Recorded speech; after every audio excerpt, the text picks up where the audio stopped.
Hey, welcome back. Or maybe, welcome for the very first time. Either way, you made it here tonight, and honestly, that means something. Pull the blanket a little closer, find that comfortable spot. Because what I'm about to tell you is one of those stories that changes how you see the world a little bit. And those are my favourite kind. Here is something that will keep you up tonight in the best possible way. Right now, underneath a glass case in a museum in Chicago, there are thousands of tiny clay tablets, broken, dusty, roughly the size of your palm, and on those tablets are names. Women's names. Names of women who lived 2,500 years ago, women who ran businesses, managed workers, collected wages, and travelled across one of the largest empires the ancient world had ever seen. Completely, on, their, own. No husband required, no permission slip, no chaperone.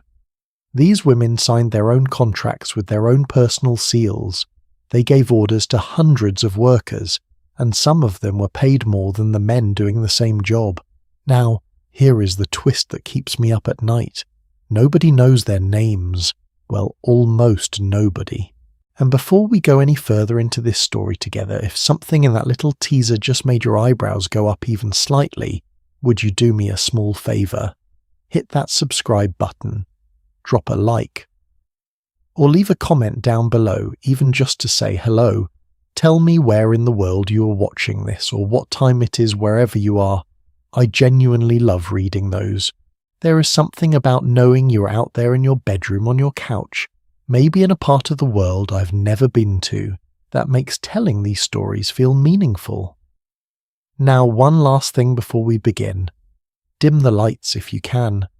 Maybe turn on a fan or let a little soft music play in the background, and just let this wash over you. Because tonight we're going somewhere most history books forgot to take us. The year is roughly 330 before the Common Era. Alexander the Great has just conquered Persepolis, the jewel of the Persian Achaemenid Empire. And in the way that conquerors sometimes do when they feel like making a point, he sets it on fire. The palace burns for days.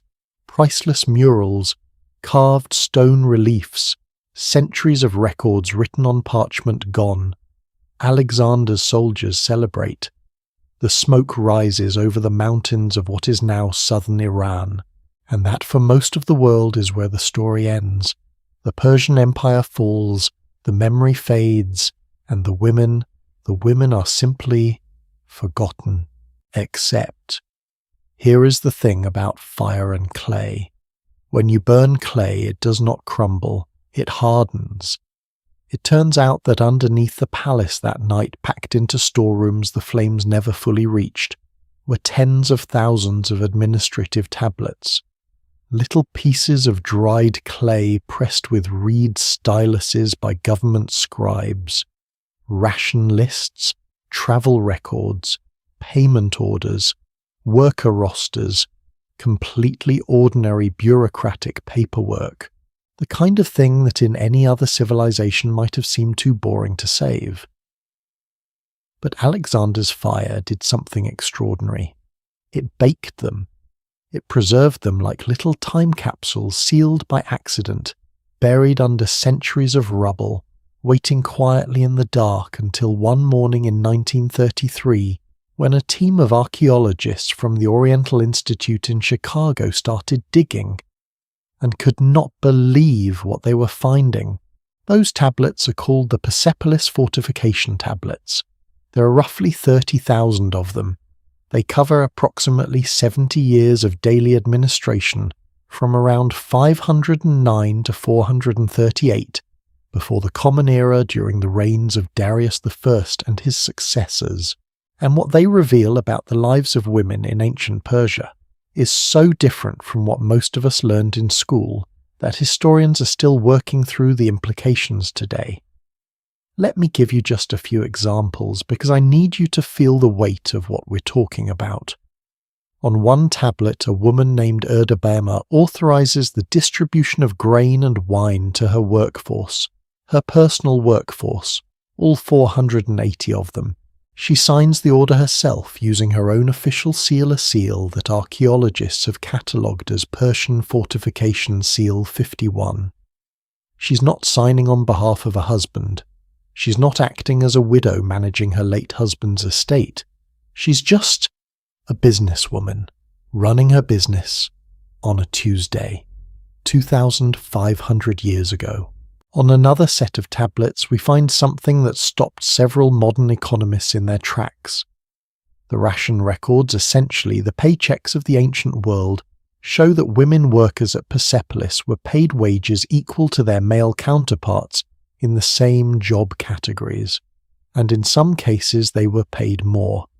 Not because someone passed a law about it, not because there was a movement or a protest, just because that was the system. One translated document shows a female supervisor called an Arashara, which roughly means great chief, receiving a higher monthly ration than any of the male workers listed below her on the same document. 30 quarts of wine per month, grain on top of that. She out-earned every man on the list, and the tablet recording this does not comment on it, does not explain it, does not treat it as unusual. It is just a payroll record, normal Tuesday stuff. Now I want to pause here for a second because I think it is worth asking the question that this raises. How is it possible that a civilization 2,500 years ago had practices around women's economic participation that many modern countries are still catching up to? Part of the answer, scholars believe, lies in the religion that shaped Persian culture from the very beginning. Zoroastrianism, the ancient faith built around the god Ahura Mazda, had something unusual at its core. It did not place men and women in fundamentally different spiritual categories. The cosmic struggle it described between truth and falsehood, light and darkness, was one that every human being, regardless of gender, was equally called to participate in. Equality was not a social policy in Achaemenid Persia. It was almost a theological assumption. The great Cyrus, the first founder of the empire, the man the Hebrew Bible calls the Anointed One, built his empire on a principle of tolerance and dignity that extended remarkably to the women within it. When his beloved wife Cassandane died, he did not just mourn privately. All 25 nations of his empire were ordered to observe mourning. And ancient chronicles record that Cyrus himself, one of the most powerful men who'd ever lived, was so devastated that he was essentially unable to function as a ruler for months. Not because it was politically convenient, because he loved her. This is the world we're stepping into tonight. Not the Persia of Hollywood sword fights and golden masks, though. There will be a little of that later, I promise. Not the Persia of Greek propaganda, which spent considerable effort portraying it as a land of decadence and barbarity.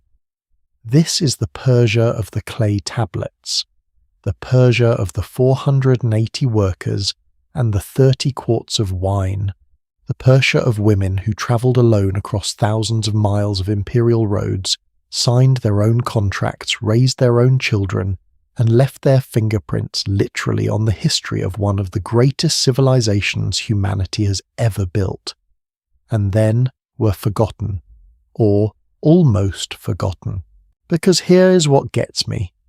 The Persepolis tablets sat in the basement of the Oriental Institute for decades before anyone had the resources to fully translate them.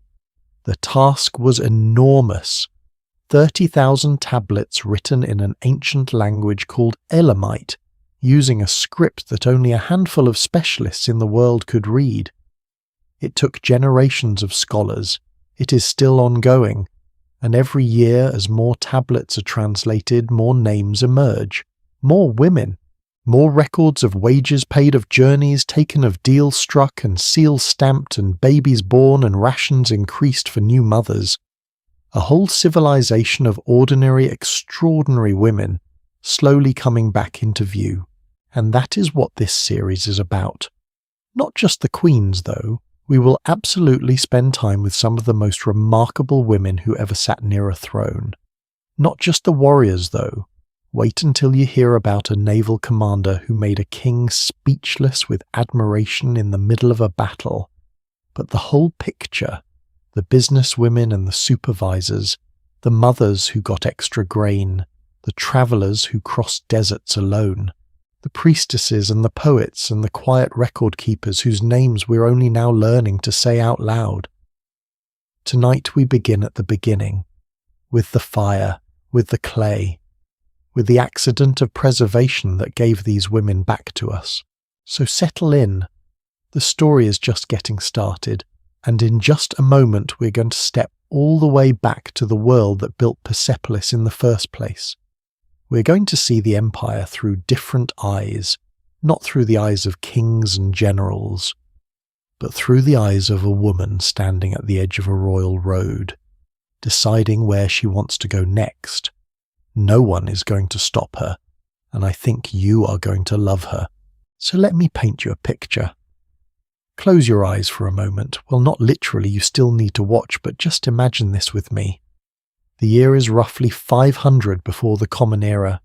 You're standing on a road, not a dirt path, not a muddy track worn by goat herders, a real road, paved, wide enough for two large wagons to pass each other without either driver flinching, lined with stone markers that tell you exactly how far you've travelled and exactly how far you still have to go.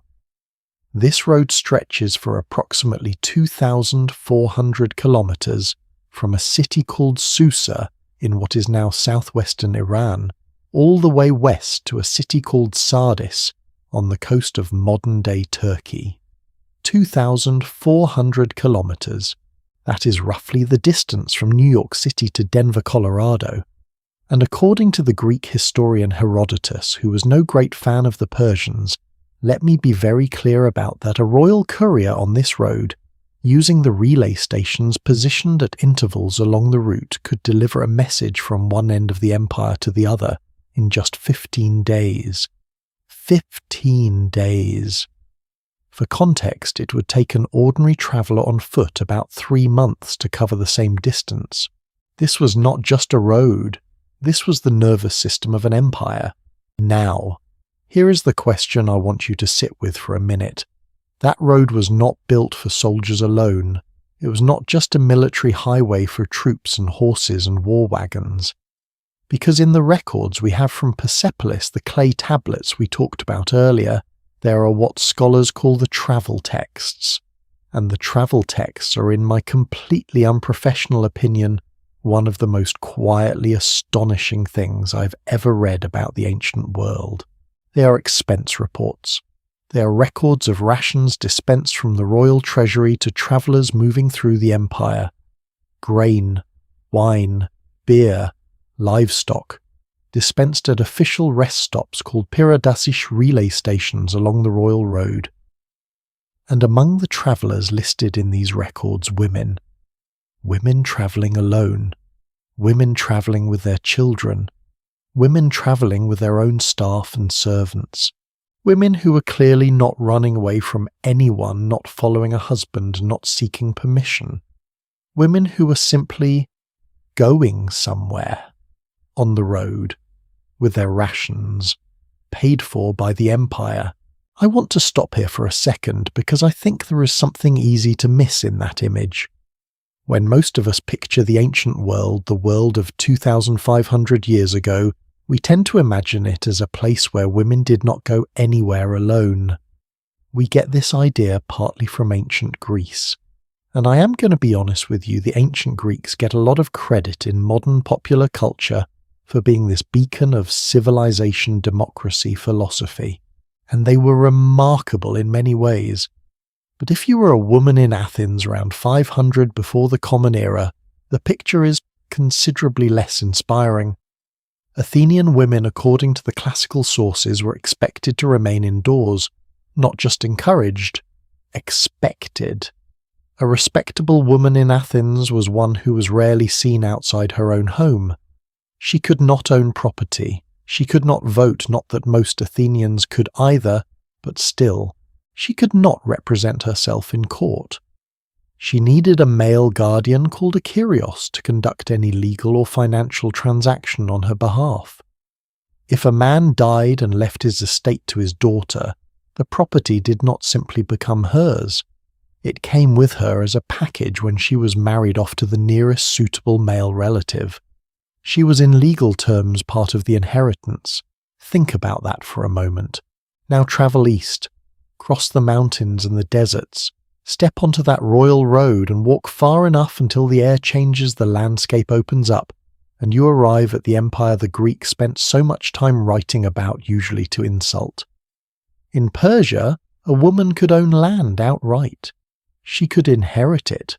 She could conduct business in her own name without a male guardian signature. She could walk out her door, get on that royal road and travel, not because she had escaped, not because someone had failed to stop her, because this was simply her right. Now, and I want to be fair here because I think these things matter, ancient Persia was not a utopia. It was a patriarchal society. Class mattered enormously. Wealth mattered enormously. A woman of low class had a much harder life than a woman of high class. That was true everywhere in the ancient world, and it was true in Persia too. But the comparison with Athens is still striking enough that even Herodotus, again not exactly a Persian cheerleader, writes about Persian women in a tone that is noticeably different from how Greek writers typically discuss their own. Persian women in his accounts make decisions. They advise, they argue, they are consulted, and sometimes they are right. Let me give you a sense of the world these women actually move through, because I think context matters here, and I want you to be able to picture it. The Achaemenid Empire at its height under Darius I around 500 before the Common Era was quite simply the largest empire the world had ever seen up to that point. 5.5 million square kilometers. It took in not just modern Iran, but also Iraq, Egypt, parts of Turkey, Bulgaria, Greece, Pakistan, Afghanistan, and much of Central Asia. 20 provinces called satrapies, each governed by a satrap. 31 nations, by some counts, each contributing tribute to the center. And here is the thing about an empire that large: it is not a single culture. It is dozens of cultures living side by side. Under the Achaemenids, this was remarkably mostly a feature rather than a problem. The Persians had a policy of cultural tolerance that was genuinely unusual for the ancient world. They did not demand that the peoples they conquered abandon their religions, their languages, or their local customs. They did not tear down foreign temples. They did not rename foreign cities after Persian kings. In Babylon, they supported the Babylonian priesthood. In Egypt, Cambyses, Cyrus the Great's son, presented himself as a legitimate pharaoh dressed in Egyptian royal clothing, participating in Egyptian ritual. In Judea, it was the Persian king Cyrus who issued the decree allowing the Jewish people to return from exile and rebuild the temple in Jerusalem. The Hebrew scriptures call him the Anointed of God, a pagan Persian king, anointed of God in the Bible. That tells you something about how this empire was experienced by the people who lived inside it. Now, for a woman navigating this world, particularly a woman of the administrative or merchant class, this diversity was not just interesting, it was useful. Think about Erdabama, the businesswoman we mentioned earlier, the one with the 480 workers and the personal seal. Her business operations, as recorded in the tablets, span an extraordinary range of territory. She conducts business in the region of modern-day Shiraz. She has operations in Babylon. She trades in Egypt. She moves through Media, the ancient territory around what is now northwestern Iran, and through Syria.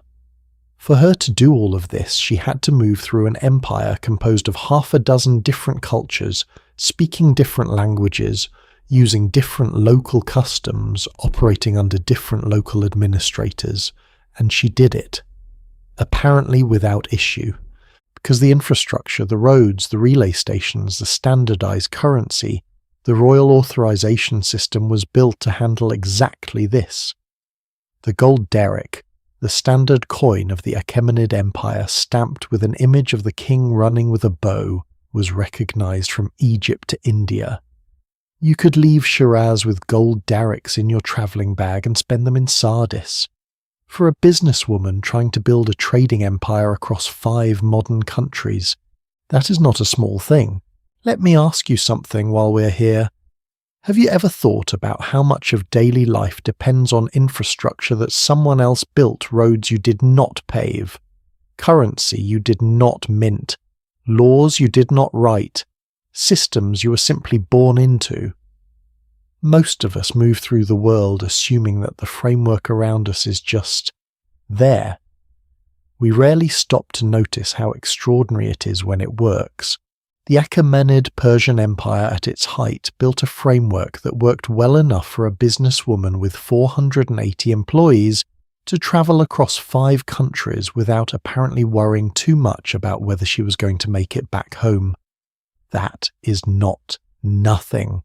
But let me bring this back down to earth a little. Because not every woman in ancient Persia was a wealthy merchant with her own seal and a travelling entourage. The empire had a social structure, a hierarchy.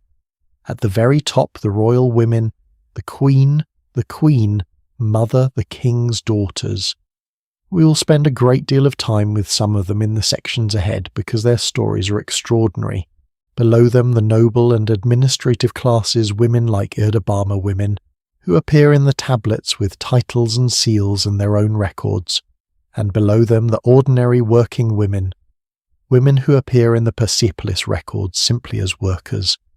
Women who ground grain, pressed wine, wove textiles, made pots, tended animals, cooked food. Women whose names we sometimes have and sometimes do not. Women who received their rations of barley and wine every month just like their male colleagues, and went home at the end of the day to houses made of sun-dried mud brick with earthenware pots and a small hearth. Their lives were not glamorous, but they were, and this is the thing worth noticing their lives. They had legal standing, they had wages, they had identity within the administrative system of the empire. When a woman at Persepolis became pregnant, the ration records went up. When she gave birth, the records note an increase in her allocation for the first month of the child's life. When she returned to work, she returned to her job title, her rank, her position on the payroll. This was not charity. It was policy. An empire of 5.5 million square kilometers, with 20 provinces and tens of thousands of workers, had decided that a woman's reproductive labour was worth compensating. 2,500 years before most modern governments arrived at the same conclusion. Let that breathe for a second. There is a city I want to tell you about because I think it captures the feel of this world better than almost anything else. Susa. Susa was one of the administrative capitals of the Achaemenid Empire. Not the ceremonial jewel that Persepolis was, but the actual working heart of the government, the city where real administration happened year-round. It had been a city for thousands of years before the Persians arrived. It is one of the oldest continuously inhabited cities in human history. Archaeologists have found remains there going back 6,000 years. When Darius I rebuilt the palace at Susa, he left an inscription describing the construction, and in that inscription he lists in extraordinary detail the workers who built it. Stonecutters from Ionia and Sardis, gold workers from Media and Egypt, woodworkers from Lebanon and Gandhara, modern-day Afghanistan, brickmakers from Babylon, dozens of different nations represented in the workforce of a single building. And among those workers, women, working beside men, recorded beside men, paid beside men, in a city that had been continuously inhabited since 4,000 years before the Common Era, on a plain in southwestern Iran, at the crossroads of every major trade route in the ancient world. This was the world, not the Hollywood version, not the swords and sandals version, the real one. Complicated, multicultural, deeply human, and full of women who were doing their jobs and living their lives and travelling their roads and managing their workers and raising their children and leaving their fingerprints sometimes literally pressed into wet clay on one of the most extraordinary civilizations the ancient world ever produced. Now, the empire we've been describing, this vast, tolerant, administratively sophisticated machine, was not built overnight. It did not spring into existence fully formed. It was built by families, by dynasties, by a series of extraordinary individuals who made decisions that shaped everything that came after them. And at the centre of many of those decisions, more often than the history books let on, were women. Women whose influence stretched from the bedchamber to the throne room. Women who negotiated alliances, managed estates, raised future kings, and occasionally, when the situation called for it, completely outmaneuvered the most powerful men in the world. We're about to meet one of them, and I think you are going to find her rather unforgettable. Stay with me. March 1933, southwestern Iran. The air is cold and sharp, the way early spring mornings tend to be in the highlands, the kind of cold that gets into your lungs and reminds you the desert can be unpredictable. A team of workers employed by archaeologists from the Oriental Institute of the University of Chicago are doing something utterly unglamorous. They're building a ramp, not excavating treasure, not brushing sand off golden masks, just building a ramp for trucks to haul in fresh drinking water, and in the process they start clearing away a section of the old fortification wall at the northeastern corner of the Persepolis Terrace. Nothing special, just a wall, just brickwork, until they hit two small rooms tucked inside that wall that nobody had opened in 2,400 years.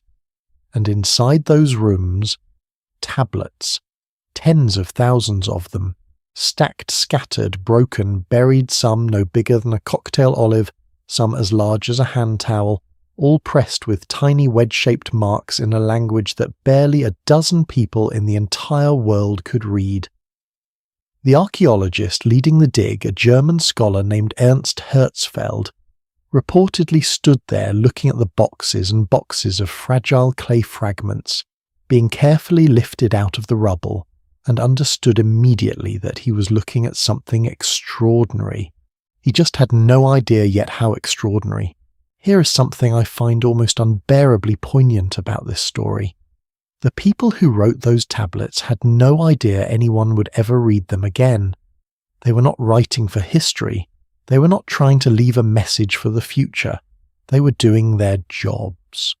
Scribes in the administrative offices of Persepolis sitting cross-legged on cushions in rooms that smelled of wet clay and lamp oil, pressing a reed stylus into soft clay to record things like how much grain was distributed to the workers at location 14 this month, which travelling official received beer rations at the relay station near Shiraz, which female supervisor, which Arashara was in charge of Unit 7, and what was her monthly allocation. Bureaucracy. The ancient world's version of a spreadsheet. And yet, because of a fire that nobody planned and a wall that happened to contain two small rooms and a ramp that truck drivers needed for drinking water, those spreadsheets survived. 2,400 years of silence. And then one cold March morning someone found them. Now I want to tell you something that most people outside of academic circles have never heard. Getting these tablets from the ground to a state where they could actually tell us anything took decades. Literally, decades. The fragments packed into 2,353 cardboard boxes were shipped to Chicago in 1937 after the Iranian government at the time granted permission for them to be studied abroad. The understanding was that they would be translated, analysed, and eventually returned, and the task that fell to the scholars of the Oriental Institute was, to put it mildly, daunting. First, the tablets were written almost entirely in Elamite, an ancient language from southwestern Iran that had been dead for roughly 2,000 years, and was understood by at the time almost nobody. Second, the tablets were often fragmentary, broken, incomplete. A sentence that starts on one piece of clay might continue on a fragment in a completely different box. Third, many of the tablets were still in terrible condition, having spent millennia underground and required careful physical restoration before they could even be photographed properly. The scholar who took on the primary work of translating them, a quiet, meticulous man named Richard Hallock, at the Oriental Institute, spent the better part of his career on them. When his landmark publication finally came out in 1969, it contained systematic translations of just over 2,000 tablets. 2,000, out of roughly 15,000 to 18,000 original documents. That is a little over 13%. Think about that for a moment. For decades, scholars were reading 13% of the archive, and even from that fraction, the revelations about women's lives and status were already turning received wisdom on its head. The other 87% still being translated, right now, today, as you're listening to this. And here is where this story takes a turn that I personally find absolutely wild.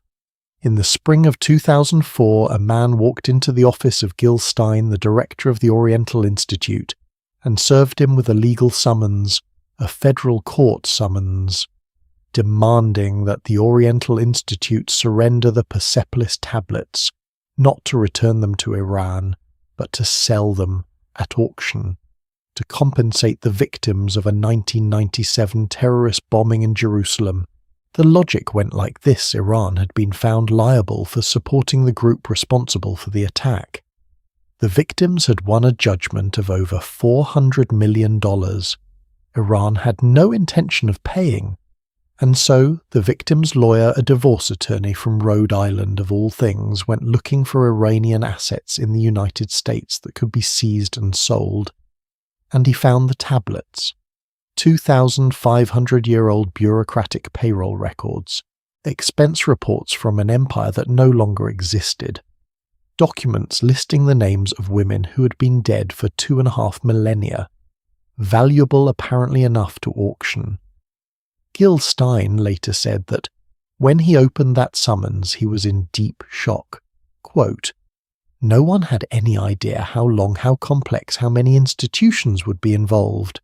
What followed was one of the most unusual legal battles in the history of American scholarship, spanning more than a decade, involving the University of Chicago, the government of Iran, the United States Department of Justice, Harvard University, the Boston Museum of Fine Arts, and eventually a letter-writing campaign by European scholars begging President Barack Obama to intervene.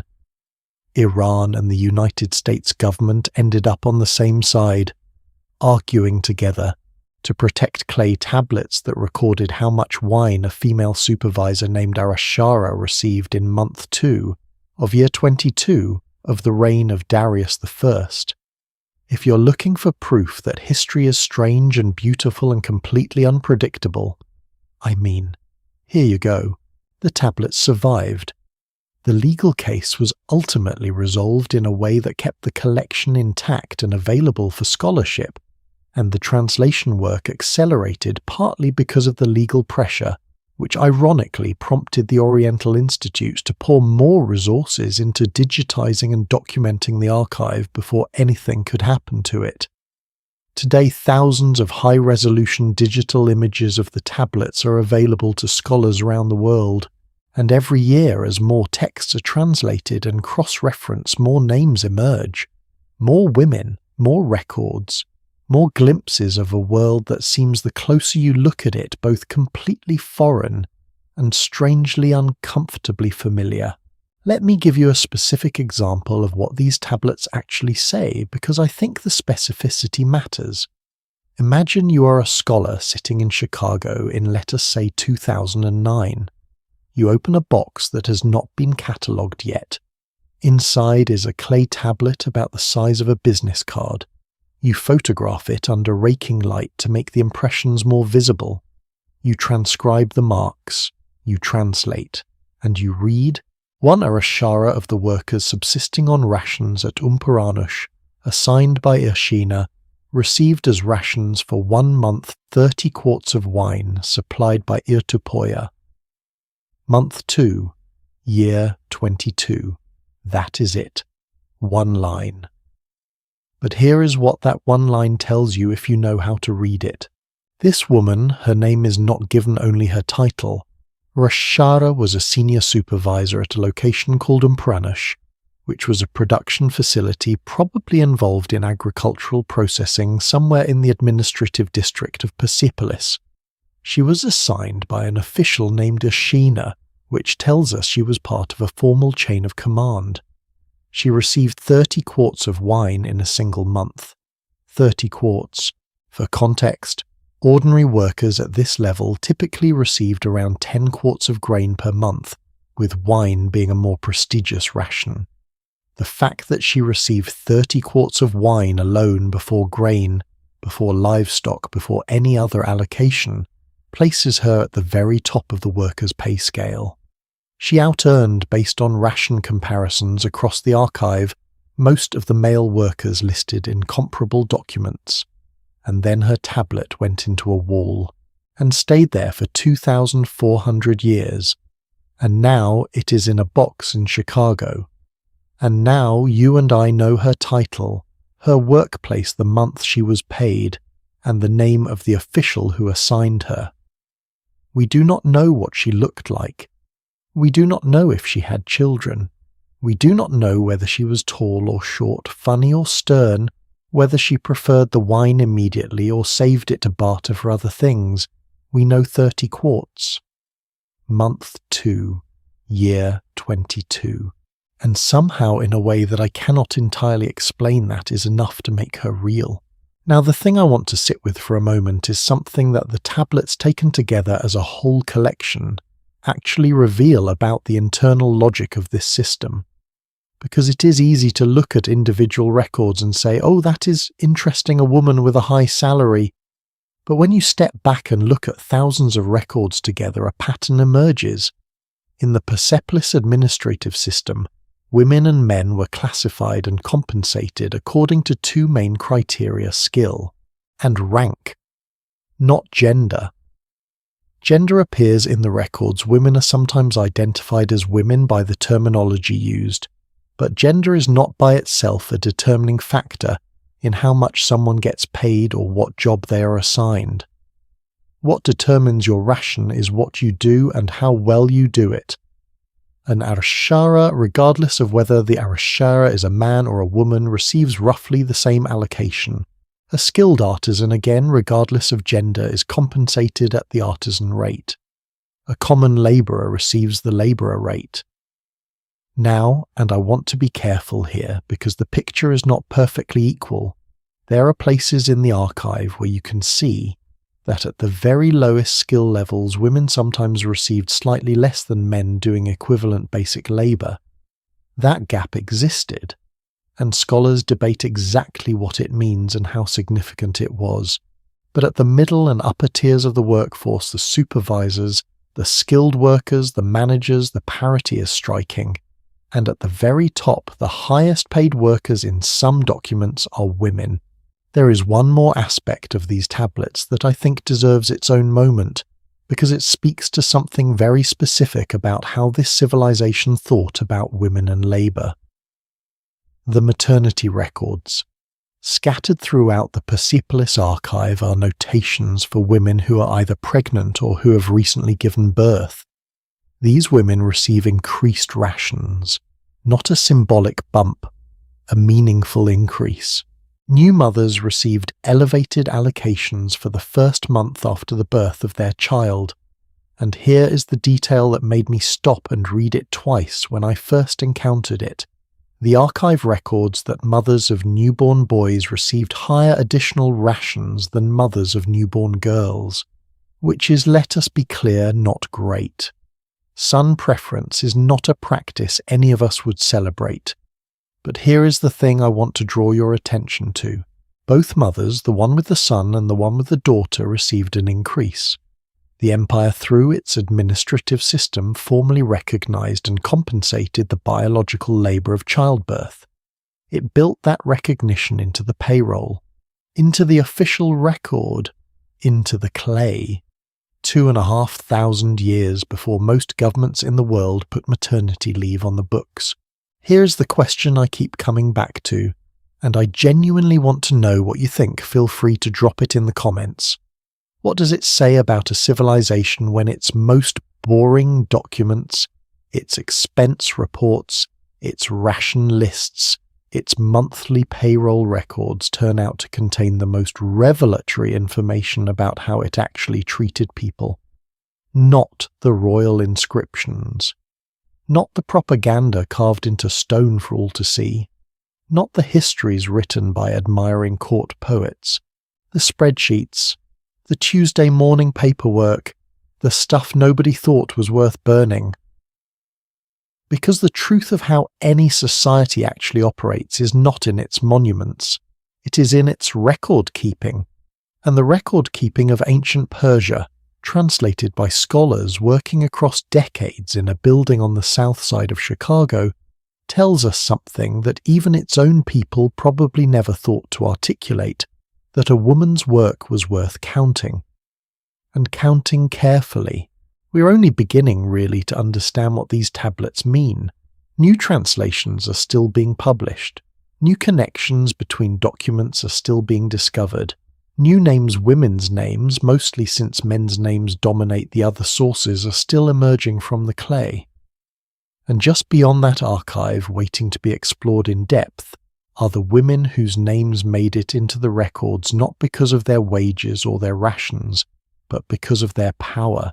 Women who did not just manage workshops, women who managed dynasties, women like the one we're about to meet, a woman who has been dead for 2,500 years, who grew up in the shadow of the greatest king the ancient world had ever known, who survived things that would have broken almost anyone, and who ended her life as the most influential woman in the most powerful empire on earth.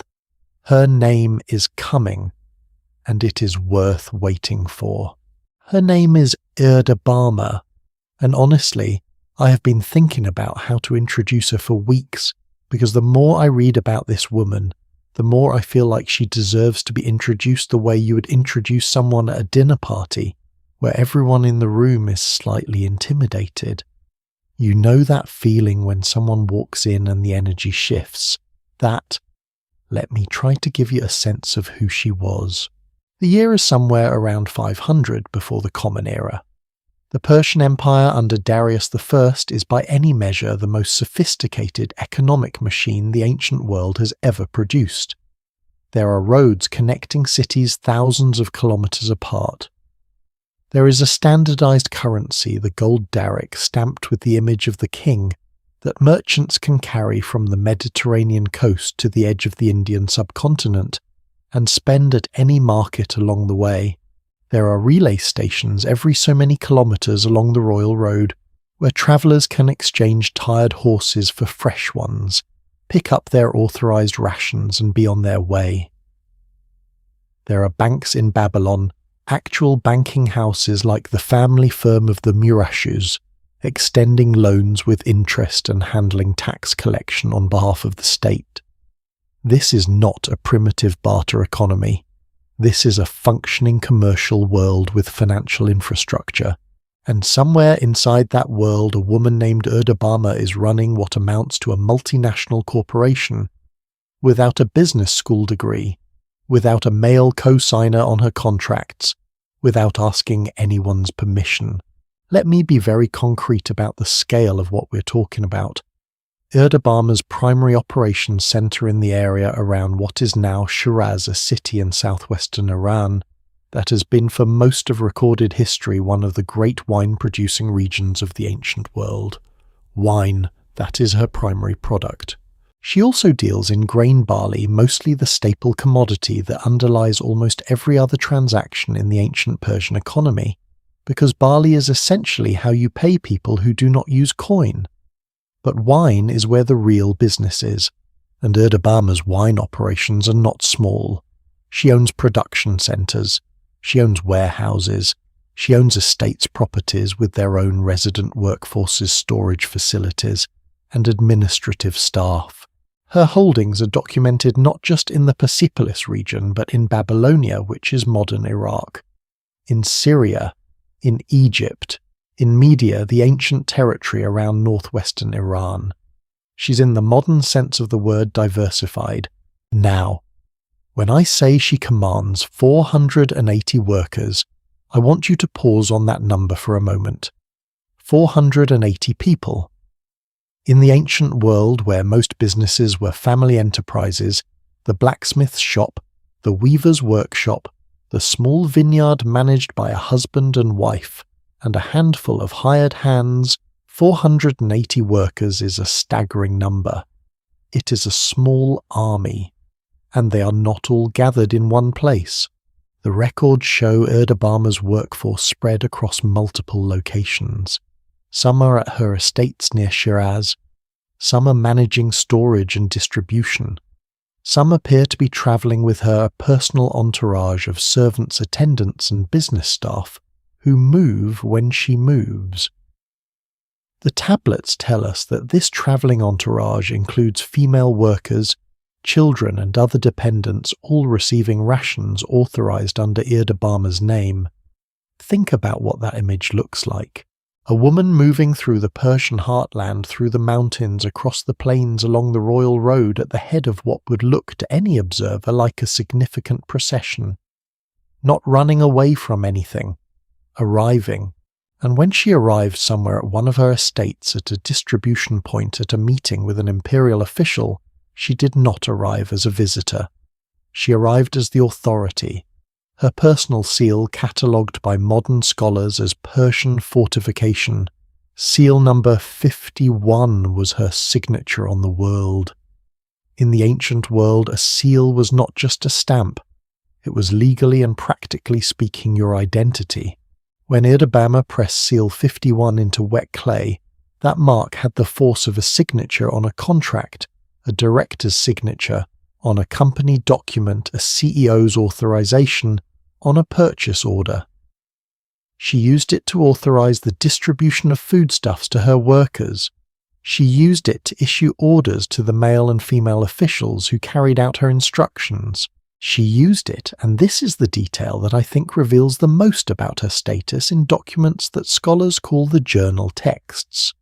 The journal texts are a specific category of administrative document from Persepolis that record provisions for the royal table, as in the King's Table, Darius I, King of Kings, Lord of all the lands from the Aegean Sea to the Indus River, his table. And in those documents, the ones that record what was provided for the king, Erdabama, appears as one of only two individuals other than Darius himself who's granted the same standing. The other is Artystone, Darius's favourite wife. Just to be clear, in the administrative records of the most powerful empire on earth, there are three names that appear in the provisions for the royal table category: the king, his wife, and Erdabama. Some scholars have proposed, based on this evidence, that Erdabama may have been Darius's mother, that she was not merely a wealthy businesswoman, but a woman of direct royal lineage whose household resources amounted to roughly 1/10 of the king's own holdings. 1/10 of the King of Kings. That is not a footnote, that is a chapter. Now let me tell you something about how trade actually worked in the ancient Persian world, because I think it helps explain why someone like Erdabama was so valuable and so powerful. The empire ran on agricultural surplus. Grain and wine were not just food and drink, they were the currency of labour, the medium of exchange for anyone outside the coin-using merchant class. When you paid your workers, you gave them barley and wine. When you paid tribute to the imperial government, you calculated it in grain.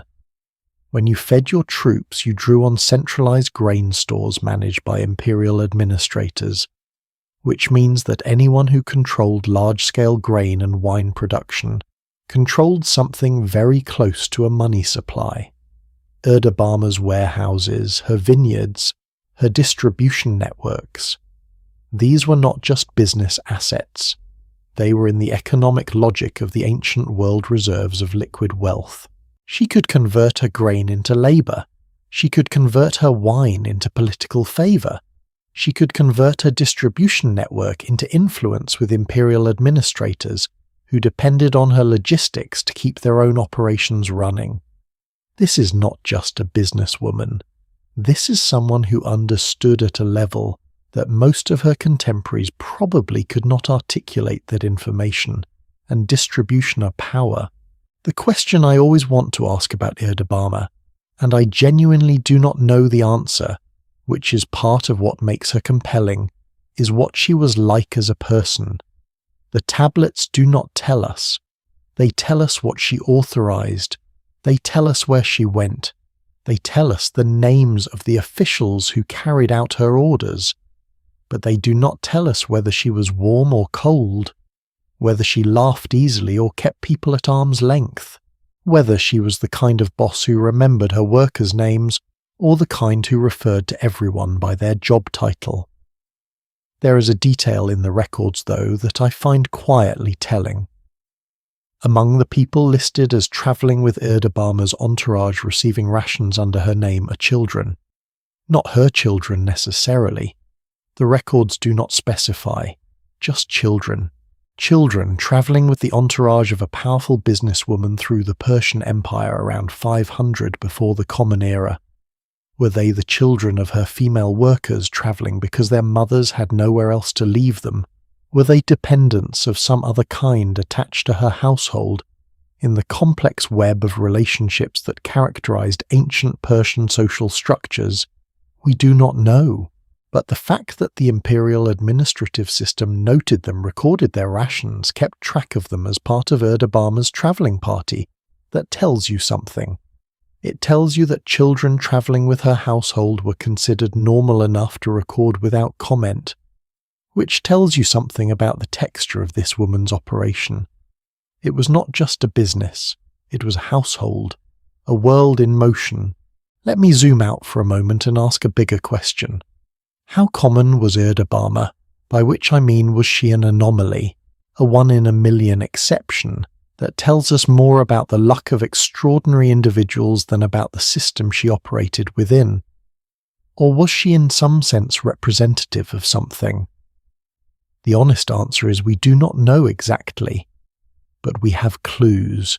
The scholar Maria Brosius, whose 1996 book on women in ancient Persia is still one of the most important works on this subject, documents not just Erdabama, but a range of other propertied women in the Achaemenid period. Artystone Darius's wife owns at least 3 separate estates.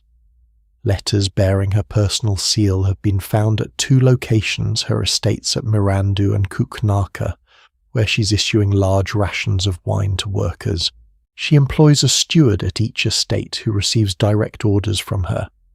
Parisatis, a later queen, owns entire villages in Babylonia and travels there personally to collect rent. And these are just the women wealthy and powerful enough to leave records that survived the millennia.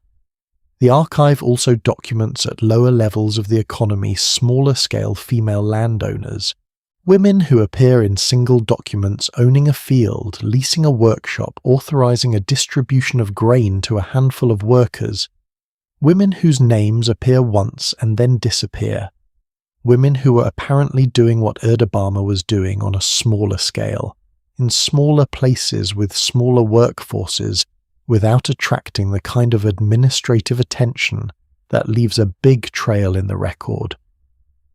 The picture that emerges is not of a freak exception.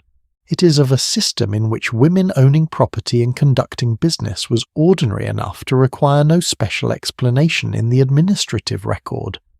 No footnote saying unusual woman. Just the record. Just the transactions. Just the seal. Here is the thing about Erdabama that I keep coming back to. She did not have to fight for the right to run her business. The fight we're all familiar with, the suffragettes, the women who spent generations demanding the legal right to own property, to sign contracts to conduct business in their own names, that fight as far as the administrative apparatus of the Achaemenid Empire was concerned, had apparently already been won by default. Not through a movement, not through legislation, not through anyone standing up in a public forum and arguing that women deserved economic rights. It was just how things worked. The system assumed it, and I find that both beautiful and a little heartbreaking. Beautiful because it shows that a world built on different assumptions is possible.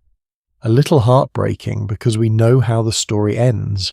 We know that roughly 1100 years after Erdabama pressed her seal into wet clay in a warehouse near Shiraz, the empire that made her possible would fall, and the assumptions that supported her freedom would fall with it. But we will get to that. For now I want to sit for just a moment with the image of her. A woman somewhere in her prime, we do not know her age. Her appearance, any of it standing at the edge of one of her vineyards as the harvest comes in. 480 workers moving through the rows, officials with reed styluses recording the quantities, a long journey ahead to the next estate, the next distribution, the next meeting with someone who needs what she has. Her seal somewhere on her person, small carved, stamped with an image that meant this is mine and I authorize it. The sun going down over the Fars plateau, turning the limestone hills the colour of old honey. And nobody, not one single person in the empire asking her where her husband was. Erdabama is in many ways the clearest argument I know for taking ancient Persia seriously as a civilization that figured something out that we're still arguing about today. But she is not the whole argument, because there are women in this story whose power did not come from vineyards and warehouses, whose power came from something much older and in some ways much more dangerous: blood, throne, and the particular kind of intelligence that thrives in proximity to absolute power. One of those women is waiting just ahead. She is the daughter of a king, the wife of 3 more, and the mother of the greatest emperor the world had seen since her own father. Her story begins in the shadow of a man who was by most accounts a gentle and extraordinary ruler, and it ends with her shaping the destiny of an empire from a throne room she never officially occupied. Her name is Cassandane, and she was loved so completely, so publicly, so utterly that when she died 25 nations went silent. There is a sentence in the Chronicle of Nabonidus, a Babylonian record written in cuneiform on clay, the kind of document that was never intended to be emotional, that has stayed with me since the first time I read a translation of it.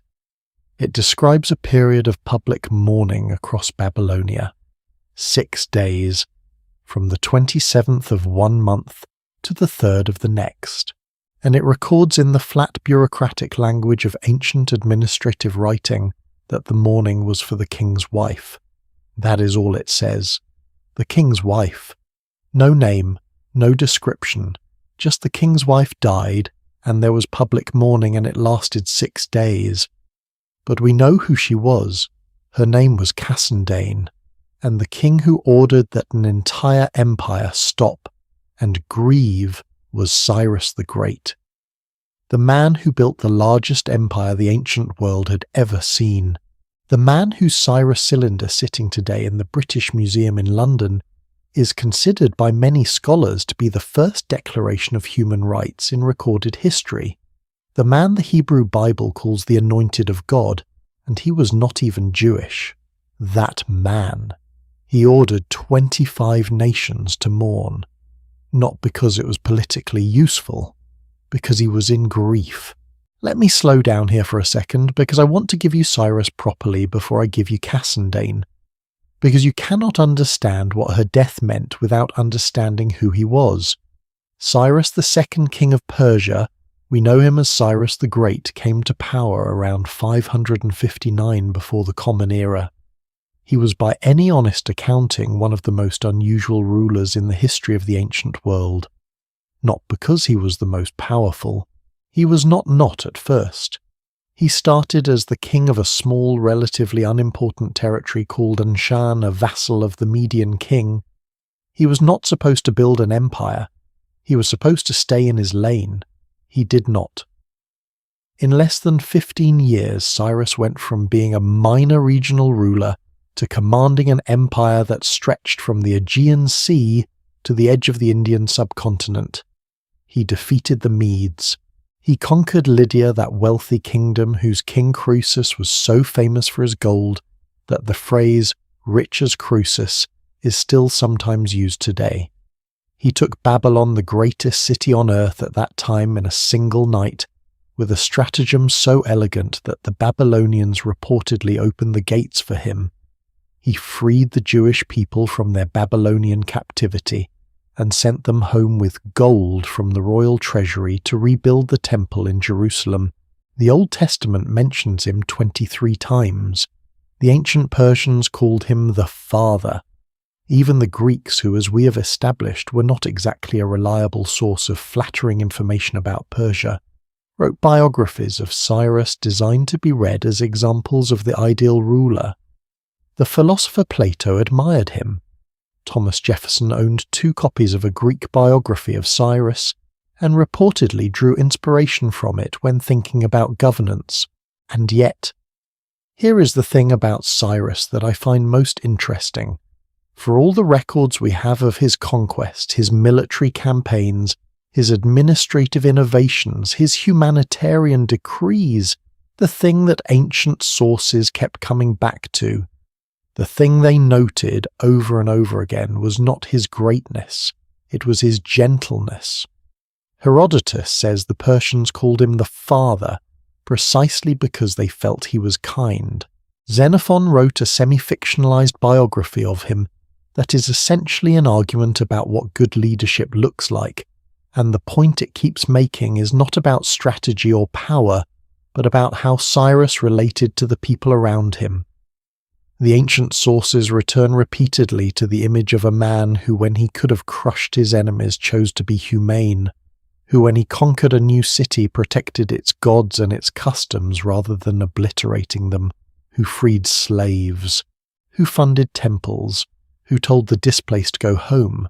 And this man, this gentle, extraordinary, world-altering man, loved Cassandane, deeply, obviously, publicly, in a way that for a king of his stature and time was unusual enough to be worth recording.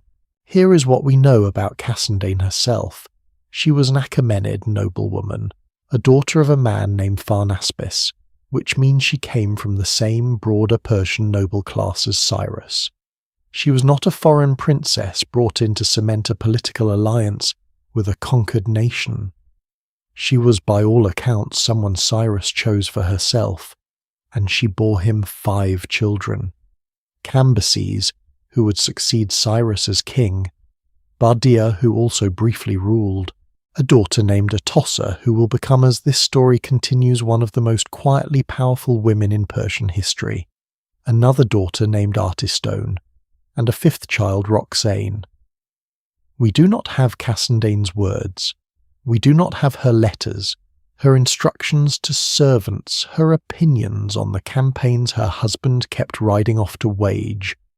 What we have is the fact of her death, and what happened after it. Cassandane died in 538 before the Common Era. Cyrus had just conquered Babylon the year before the greatest triumph of his career up to that point. He was at the height of his power. The empire was new and still humming with the energy of expansion, and his wife died. What happened next is documented in at least 2 independent ancient sources, the Babylonian Nabonidus Chronicle, and the account given by Herodotus, which is actually significant because these 2 sources rarely agree on anything. Cyrus ordered public mourning across the empire, every nation under his rule, all 25 of them, for the king's wife. Now, I want to be careful here because ancient sources have their own limitations and biases. Herodotus is wonderful, but he was writing decades after these events, and drawing on Persian oral traditions filtered through Greek intermediaries. The Nabonidus Chronicle is a Babylonian document with its own political purposes, so I am not telling you that every single thing reported about Cassandane's death is unvarnished historical fact. What I'm telling you is this: two separate ancient sources from two different civilizational traditions both report that Cyrus mourned his wife publicly, and that the mourning was observed across the empire. That is not nothing. There is a detail that some sources preserve. I cannot vouch for its precise historical accuracy, but I also cannot bring myself not to mention it, because it is the kind of thing that, whether literally true or not, captures something emotionally true about the story. The detail is this: Cassandane on her deathbed reportedly said that she found it more bitter to leave Cyrus than to leave her life. Whether she actually said those words, or whether that is the kind of thing that gets attached to beloved royal figures in the oral traditions that become history, I genuinely do not know. But the image of it, a woman who had lived through the creation of the largest empire in the world, who had watched her husband transform from a regional king to the most powerful man alive, who had raised children who would themselves become rulers and queens, looking at all of that at the end and saying, "What I cannot bear is leaving him." I want to use Cassandane as a doorway into something that I think is worth spending time on, because the question of how women were regarded in marriage in ancient Persia is not a simple one, and I want to be honest with you about that complexity. The Achaemenid Empire, as we've discussed, was in many ways remarkably progressive about women's economic and legal rights, but it was also unmistakably a world organized around patriarchal structures. Kings had multiple wives. Kings had concubines. The principal wife, the Shabanu, held significant power and status, but she existed within a court that also contained many other women, many of whom had far less agency than she did. Marriage alliances were political tools. A king's daughter was in large part a diplomatic instrument sent to seal an alliance to bind a vassal state to produce an heir who would carry both bloodlines forward. So I do not want to oversell this as some ancient version of modern romantic ideals, and yet the relationship between Cyrus and Cassandane occupies a particular place in the historical record that is genuinely unusual. In most ancient sources, royal wives are mentioned, if at all, either as mothers of heirs or as obstacles to political arrangements.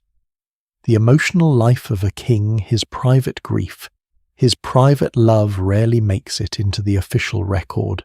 The fact that Cassandane's death prompted documented public mourning across 25 nations suggests that the relationship between Cyrus and his wife was not just a political arrangement that happened to produce children. It was something that the people around them could see, something real enough to mourn publicly, and that in the ancient world is worth noticing. Now here is the piece of this story that connects to the larger picture we've been building throughout our time together, because Cassandane did not just love Cyrus, she raised Atossa. And before we go any further, stop me if you have heard this story.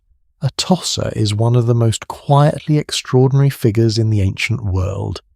Not quietly extraordinary in the sense of hidden, quietly extraordinary in the sense that the power she wielded was rarely exercised through visible dramatic action. It worked the way water works on stone, steady, patient, invisible until the shape has already changed. She was the daughter of the man who freed the Jews.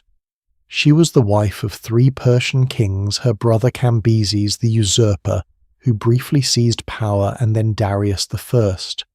She was the mother of Xerxes the Great, and Herodotus, who had read more Persian sources than almost any other Greek writer, says plainly that while Artystone may have been Darius's favourite wife, the one he loved most, it was Atossa who had the power. That distinction, by the way, tells you something interesting about how these things worked. Love and power are not the same thing. Darius loved Artystone. Darius respected Atossa. And in the game of empires, respect tends to outlast love. Let me give you one more thing before we leave Cassandane. Her tomb, if it is in fact hers as the scholar Mary Boyce has suggested, is in Pasargadae, the ancient city that Cyrus himself built as his capital in the highlands of what is now the Fars province of Iran. Pasargadae means in Old Persian something like Camp of Persia.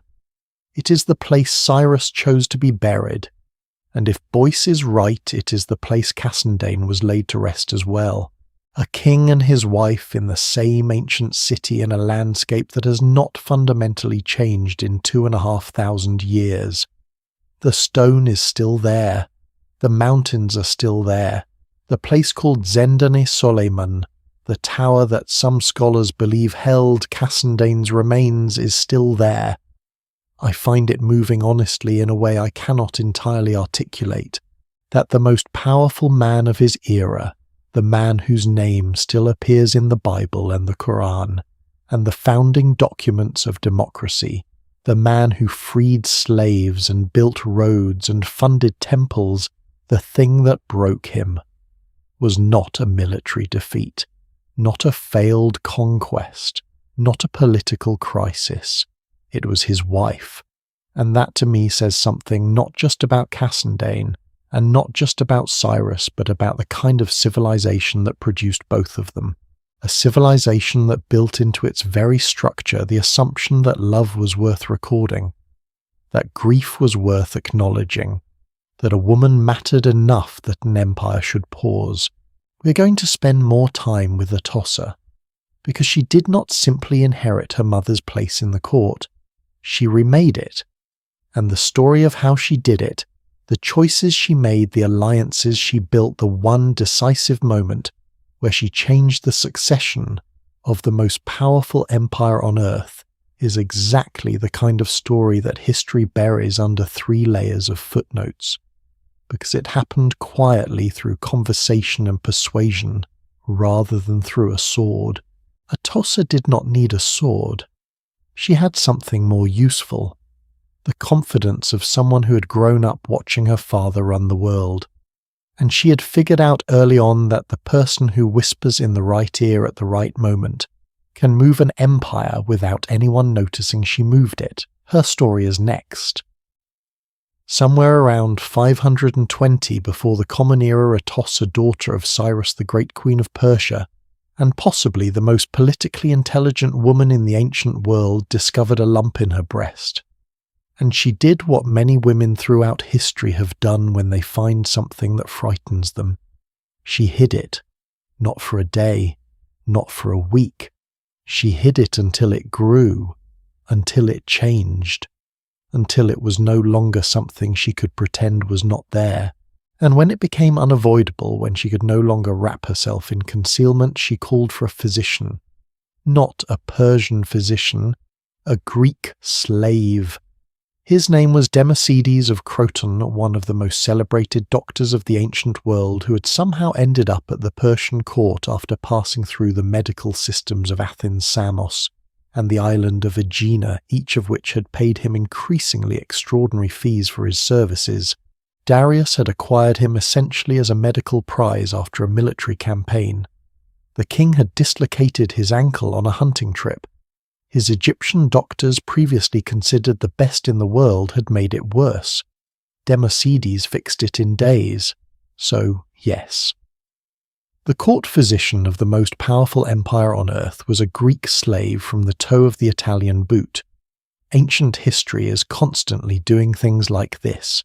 Herodotus tells us that when Atossa finally revealed her illness to Democedes, she made him a promise. "Cure me," she said, "and I will give you whatever you ask." And Democedes cured her. What he asked for in return was simple: help me get home to Greece. So Atossa went to Darius, and she convinced him to send an expedition to reconnoitre the Greek coastlines, an intelligence mission officially to assess Greek naval power. With Democedes as advisor and guide, Democedes promptly escaped the moment the ships touched Greek waters. The reconnaissance mission turned into a minor diplomatic disaster, and Atossa, if she knew this was likely to happen, which I personally think she did because she was not the kind of person who failed to anticipate consequences, apparently considered the deal well worth keeping. I am starting with this story because I think it tells you something essential about how Atossa operated. She made deals, quiet ones, direct ones that cost her something and delivered something in return. She did not petition the court, she did not ask permission. She identified what someone wanted, offered what she could give, and extracted what she needed. And she did it with a physician she had just met in a private conversation about her own body at a time when she was frightened and vulnerable. That is not a woman who learned her power yesterday. That is a woman who grew up watching her father run the world and paid close attention. Let me give you the full shape of Atossa's life because it is genuinely extraordinary and deserves to be seen whole. She was born around 550 before the Common Era, the daughter of Cyrus the Great and Cassandane, which means she grew up as a girl in the household of the most remarkable ruler of the ancient world. She watched her father absorb kingdom after kingdom, not by brute force alone, but by the specific genius of knowing when to fight and when to embrace. She watched him walk into Babylon and be received as a liberator. She watched him free the Jewish people and be called the anointed of God in scriptures that would be read for 3,000 years. She watched him love her mother with a constancy that commanded the mourning of 25 nations. And then her father died. Her brother Cambyses became king, and in a move that ancient sources regard as politically expedient but personally complex, Cambyses married Atossa. Yes, his sister. I know, this was controversial even at the time. Herodotus tells us that Cambyses had to ask Persian judges to find a law permitting it, and the judges basically said, well, there is no law allowing it. But there is a law that the king can do what he wants, which is not exactly a ringing endorsement. Atossa's interior life during this period is naturally not recorded. We know she was a queen. We do not know how she felt about any of it. Cambyses died without an heir in 522 before the Common Era. What followed was a period of chaos. A man claiming to be Atossa's other brother Bardia seized the throne. Whether he was actually Bardia or an impostor using the name a question. Historians still debate. He was quickly overthrown by a coalition of Persian nobles led by a man named Darius. Darius, in the aftermath of this coup, did something shrewd and ruthless simultaneously. He married every surviving female member of Cyrus's direct lineage, Atossa, her sister Artystone, and Parmis, their niece. The logic was perfectly cold. Anyone whose mother was a daughter of Cyrus the Great had a claim on legitimacy that Darius himself, a collateral member of the Achaemenid family but not a descendant of Cyrus, needed desperately. He married the bloodlines, and Atossa, who had already survived being the daughter of a conquering king, the wife of her own brother, and the possession of a religious impostor, became for the third time in her life a queen. Now, here is where it gets interesting. Atossa had 4 sons with Darius. The eldest was Xerxes, born around 518 before the Common Era, the first son Atossa bore after Darius became king. But Darius also had 3 older sons from a previous wife. The eldest of those was a prince named Artabazanes. When Darius began making preparations for a military campaign against Egypt, Persian law required him to formally name an heir before leaving, and the question of who that heir should be became one of the most consequential succession debates in ancient history. The case against Xerxes was simple. Artabazanes was the eldest. In virtually every culture on Earth across virtually every period of history, the rule of primogeniture, the firstborn inherits, has been the default answer to the question of succession. Artabazanes' argument was essentially, this is how things work. I was born first. The throne is mine. The case for Xerxes was more complicated. Xerxes was not the eldest, but his mother was Atossa, daughter of Cyrus, the man who had founded the empire. the man whose name still carried such weight that to be descended from him was in itself a form of legitimacy. Artabazanes was the son of Darius, when Darius was a private noble, a powerful one, yes, but not yet a king. Xerxes was the son of Darius the king, born in the purple, born after his father had taken the throne, and he was the grandson of Cyrus the Great. That argument alone might have been enough, but Atossa was not taking any chances. This story Herodotus tells, and there is something about the specificity of it that makes me inclined to believe at least the bones of it, even if the details are coloured by Greek narrative tradition, goes like this. At the exact moment the succession question was open and unresolved, a remarkable visitor arrived at the court, a deposed Spartan king named Demaratus, who had fled into voluntary exile in Persia after being ousted from his throne by political enemies back home. And when Demaratus heard about the dispute between the sons of Darius, he went to Xerxes. He had an argument. In Sparta, he said, if a king has sons before he takes the throne, and then has another son after he becomes king, it is the later son, the one born to the king, who inherits, not the eldest, the royal born. Darius heard this argument. Darius accepted it. Darius named Xerxes his heir, and Herodotus, who had access to more Persian sources than perhaps any other Greek writer, adds an observation in his own voice at this point in the story. He writes, "But to my thinking, Xerxes would have been made king even without this advice, for Atossa was all-powerful." 4 words in the original Greek. All-powerful. He does not elaborate, he does not explain. He just states it as if it is simply obvious and moves on. I want to sit with those 4 words for a moment because I think they deserve more attention than they usually get.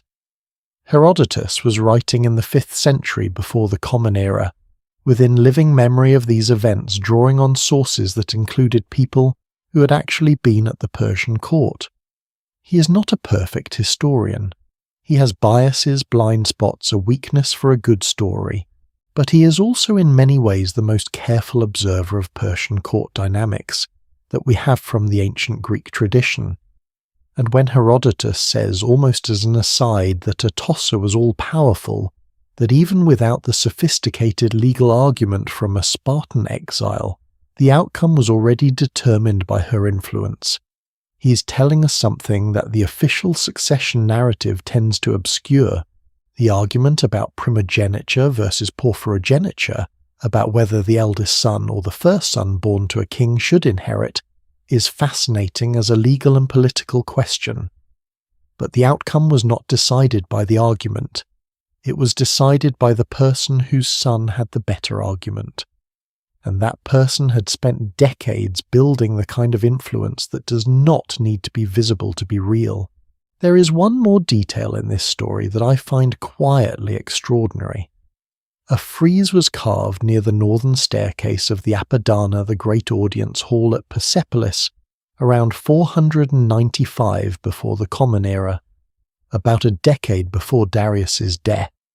It depicts the king, and standing beside him in a position of explicit visual prominence is Xerxes, not as a soldier, not as a general, as the crown prince.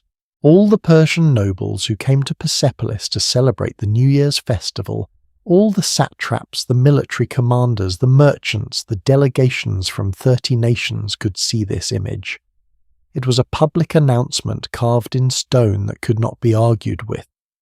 Darius had made his choice visible before he died, and behind that choice was Atossa, whose work was so seamless, so embedded in the logic of legitimacy and bloodline and Persian tradition, that by the time the frieze was carved the matter felt settled, not because she had demanded it, because she had made it inevitable.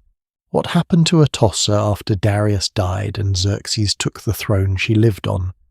Possibly until around 475 before the Common Era, which means she may have been alive long enough to see Xerxes invade Greece, suffer the catastrophic defeat at the Battle of Salamis in 480 and return home. Herodotus tells us that during Xerxes' reign, as long as Atossa was alive, Xerxes obeyed his mother.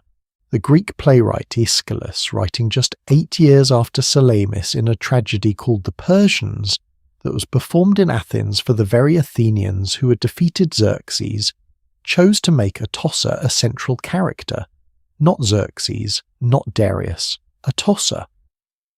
And the chorus of the play describes her as supreme among deep-girdled Persian women. Let me note the date of that play again. 472 before the Common Era, written by a Greek for a Greek audience less than a decade after a Persian king had burned Athens, and the figure at the centre of their dramatic representation of Persian royalty was a woman who'd been dead or close to it by that point, whose power was apparently so well known even to the enemy that she became the emotional centre of the story. She was buried at Nakshi Rustam, the royal necropolis cut into the cliffs near Persepolis where the greatest Achaemenid kings rest in rock-carved tombs, beside Darius, the man who had married her as a political calculation and found himself with a partner who shaped his empire. Their son Xerxes would be buried there too in due course, 3 generations of one of the most consequential dynasties in human history, all tracing their legitimate claim to power through one woman. Cassandane, who gave Cyrus his legacy, Atossa, who gave that legacy to Darius, and the empire that came after. There is something I keep thinking about in the context of everything we have covered together so far. The women we have met in this story, Erdabama with her seal, and her 480 workers, Cassandane mourned by 25 nations, Atossa who moved empires through conversation, these women did not share a single type of power. Erdabama's power was economic, Cassandane's was emotional, Atossa's was dynastic, but all 3 operated within a system that at least in certain crucial ways recognized their capacity to exercise that power. That did not happen by accident. It happened because of a culture that built certain assumptions into its foundations, and chief among those assumptions was one that we are about to examine more directly. A philosophical and religious belief rooted in the ancient teachings of Zoroaster that a woman's mind and spirit were not lesser things, that the battle between truth and falsehood, light and darkness, was one that men and women fought together, on equal ground. The story of what Zoroastrianism actually taught about women and how those teachings shaped the daily lives of the most ordinary Persian women, not just the queens, is one of the most surprising turns this story takes. It is up next. We've been spending a lot of time with extraordinary women, women who moved empires, women who owned hundreds of workers, women who shaped the succession of dynasties, women whose names Herodotus considered worth recording, whose faces Aeschylus considered worth putting on stage. And I want to stay with them. Believe me, there are more extraordinary women ahead in this story, and they are worth every minute. But before we go further, I want to stop and ask a different question. What about everyone else? Here is a thought that I find genuinely haunting. For every Atossa who shaped a succession, there were tens of thousands of women whose names are completely gone. Women who got up before sunrise, who ground barley into flour using stone querns, because that is how most people produced bread in the ancient world, by hand, by weight, by the rhythm of stone against grain, which takes considerably longer than you might think, and leaves a distinctive wear pattern on the arm and shoulder bones of women whose skeletons archaeologists have studied. Women who pressed grapes, who spun wool, who cooked flatbread on a clay griddle over an open fire, who carried water, who wove fabric on a loom so large it took up most of one wall of a 2-room mud brick house.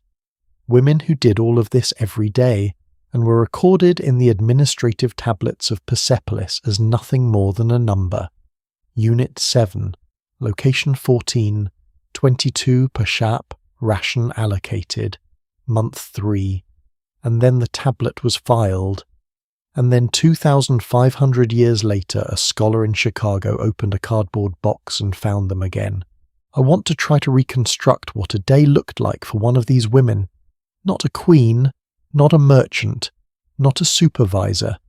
Just a woman who appears in the tablets as a worker, a pashap in one of the agricultural production facilities, somewhere in the administrative district of Persepolis. Let us say it is around 505 before the Common Era. Darius I is on the throne. The empire is at its height, rich, organized functioning. And this woman, let us call her by the simplest possible descriptor, the tablets use for ordinary women, mutu, which in the Elamite administrative language of the tablets means simply woman, or more specifically ordinary non-royal woman, wakes up before the sun has fully cleared the mountains to the east. Her house is a rectangle of mud brick. 2 rooms, possibly 3 if her family has done well enough to expand it. The roof is wooden beams covered with reed matting, and a thick layer of dried mud effective against the Persian highland cold in winter, hot enough in summer to make the interior feel like a bread oven by mid-afternoon. The floor is packed earth, possibly covered with reed matting or a rough woven rug in wool. There are no windows in the way we think of windows. Openings in the walls let in light and air, but they are high and small because the priority is insulation, not view. There is a hearth or a clay brazier or both. There are clay pots, many of them. Storage, cooking, water carrying. There may be a small courtyard, a walled outdoor space where a pistachio tree or a citrus tree offers shade in summer, where the household's small animals, chickens, perhaps a goat are kept. This is the world she moves through every morning. She eats barley flatbread, most likely. Barley is the staple of the ancient Middle East in a way that is hard to overstate. The ration records from Persepolis are almost entirely denominated in barley and wine, with occasional quantities of beer flour, figs and meat for higher-ranking workers. For ordinary workers at the bottom of the pay scale, the monthly ration is modest. Scholars estimate that a standard allocation for a basic female worker in the Persepolis system was around 10 quarts of grain per month, enough to make bread, enough to survive, enough to barter for small extras at a local market if she was careful. Wine was part of the ration too, not as a luxury but as a standard component of daily diet throughout the ancient world, because fermented beverages were practically speaking safer than untreated water in a world without modern sanitation.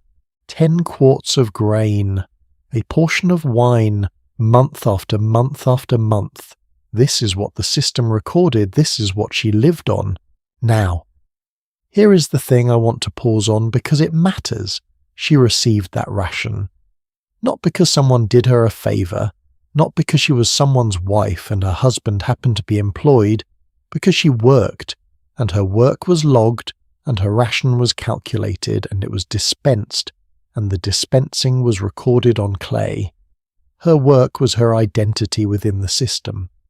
The tablets classify non-royal women by their occupation, not by their relationship to a man, not wife of so-and-so, not mother of so-and-so, just what does she do, how well does she do it, and what does that rate her? This is such a different organizing principle from, say, ancient Rome, where a woman's legal and social identity was almost entirely constructed around her father, then her husband, then her son, that it is worth sitting with for a moment. In ancient Rome, a woman's name literally encoded her patrilineage. She was in Latin naming convention the feminine version of her father's family name. Her individual identity was in the most fundamental linguistic sense her family's property. In Persia, at least in the administrative records we have, she was her job. That is not nothing. That is in its way a form of personhood. The tablets also tell us something specific about how this system handled some of life's most complicated moments. We have talked before about the pregnancy bonus, the increased ration that pregnant women received, and the new mother allocation extra grain and wine for the first month after birth. But there is a detail in the records I've not mentioned yet, and I find it quietly striking. The tablets record that the midwife attending a birth received a bonus payment as well, and the physician, if one was present, received a bonus too. This was not random generosity. This was a system that said the people who help a woman through a difficult and dangerous passage deserve compensation for that help, and it encoded that belief into the payroll. Think about what that implies. It implies that the empire considered the successful delivery of a child to be a collective outcome worth rewarding collectively, not just the mother's achievement and not just the state's investment in a new worker, but a community effort. Midwife, physician, mother, all recognized, all compensated, all on the payroll. Let me talk for a moment about the social architecture of this world, because I think it is easy to either romanticize or flatten it, and neither does justice to how genuinely complex it was. The Persepolis tablets use 3 different terms to classify women: Mutu, Irti, Duxis. Mutu means ordinary woman, non-royal working class, the woman we've been imagining this morning. Irti means a woman of the royal family who has not yet married a princess in the broadest sense. Duxis means a married woman of royalty. And this 3-tiered classification tells you something important. Class was the primary organizing principle of this society, not gender in the way we sometimes assume. A Mutu, an ordinary woman, had a vastly different life from a Duxis. She had less wealth, she had less access to resources, she had less power over the conditions of her own life, but within her class, within the Mutu designation, she was not defined as lesser than her male equivalent. She was just a worker who happened to be a woman, and that in a world where most ancient civilizations defined women primarily by their relationship to men is a meaningful distinction. What did she do when she was not working? Here is where the records stop, and I have to be honest, we mostly do not know. The tablets capture the economic life of these women with remarkable precision. They do not capture their emotional lives, their friendships, their humour, their arguments with neighbours, what they sang when they were grinding grain, whether they told stories at night. We know that music and dance were central to Persian culture. This is attested across multiple sources, including Greek accounts, and the administrative records include provisions for entertainers and musicians at royal banquets. We know that storytelling was a valued art form. We know that the Persian tradition of the spoken tale, the kind of narrative tradition that would eventually contribute centuries later to the structure of the stories in 1001 Nights, was alive and active in this period.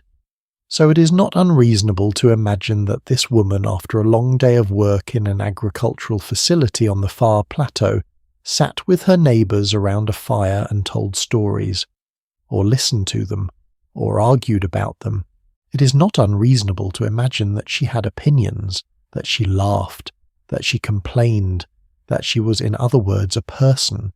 There is one more aspect of ordinary women's lives in ancient Persia that I think deserves attention because it cuts against some of the assumptions we might bring to this story.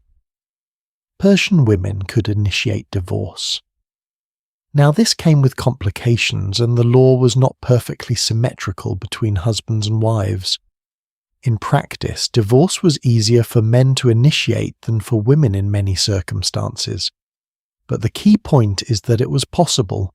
A woman who wanted to leave a marriage had a legal mechanism to do so.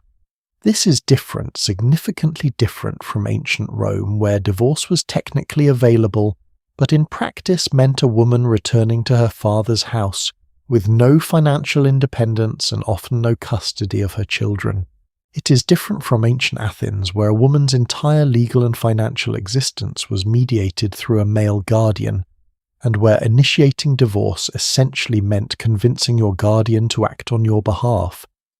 In Persia, a woman had, at least in legal theory, a self that could enter into economic transactions, a self that could be identified on a payroll, a self that could in certain circumstances decide to leave a marriage that had stopped working. Whether this translated perfectly into practice for every woman in every village at every moment of the empire's existence is a different question. It almost certainly did not, but the legal infrastructure of personhood was there, built into the framework, available to be used. I want to close this section with an image. Not a queen, not a merchant, not a supervisor with 30 quarts of wine and her own personal seal. Just a woman at the end of a long day in the highland summer, when the air finally cools after sunset and the mountains turn violet and the workers make their way back through the dust toward their homes. She's carrying something, a clay pot maybe, a bundle of something from the day's work. Her arms are tired. She knows exactly what tomorrow holds. More barley, more of the same physical labour she's done every day for years, the same small house, the same clay griddle, the same rhythm of stone on grain in the early morning. And yet, her name is on a list somewhere. Her work was counted. Her ration was dispensed. Her child, when it was born, earned an extra allocation that recognised both her labour and the labour of the people who helped her through it.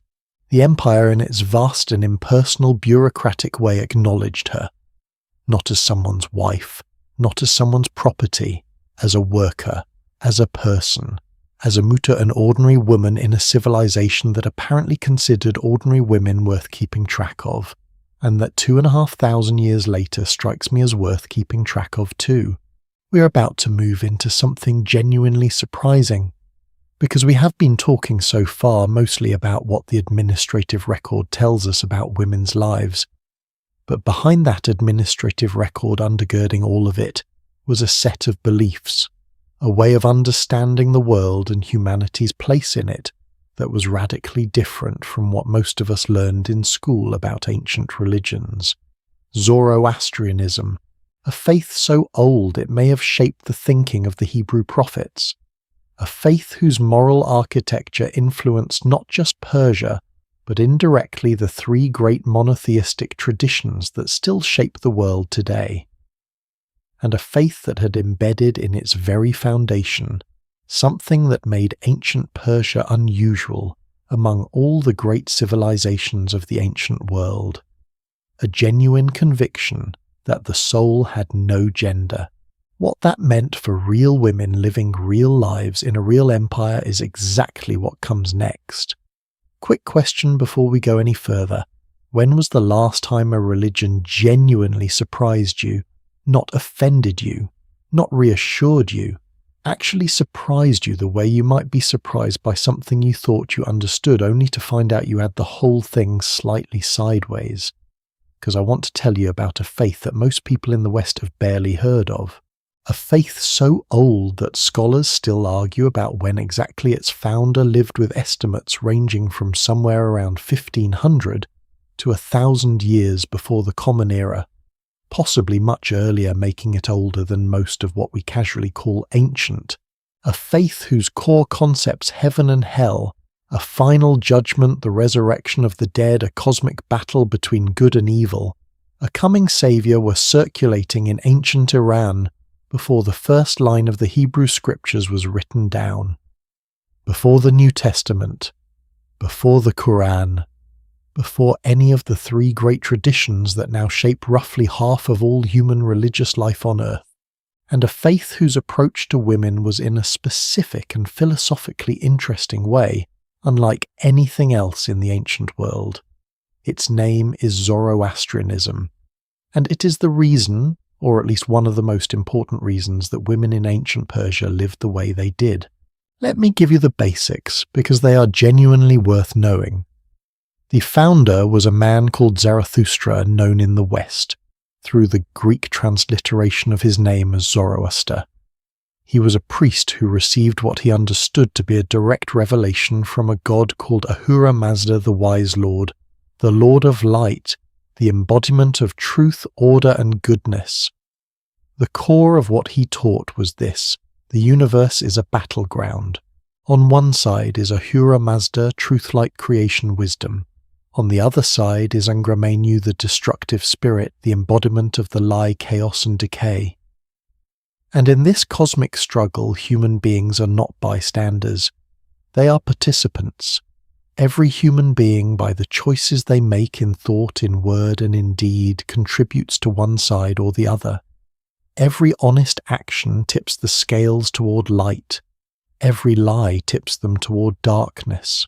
And this applied to every human being, not just the wealthy, not just the priesthood, not just men, every human being. Now, I want to be careful here because Zoroastrianism, like every ancient religion, was not a monolith. It evolved over centuries. The earliest texts, called the Gatha 17 hymns, believed to have been composed by Zarathustra himself, have a character that is noticeably different from some of the later Zoroastrian legal literature, which became considerably more restrictive about women's roles and bodies.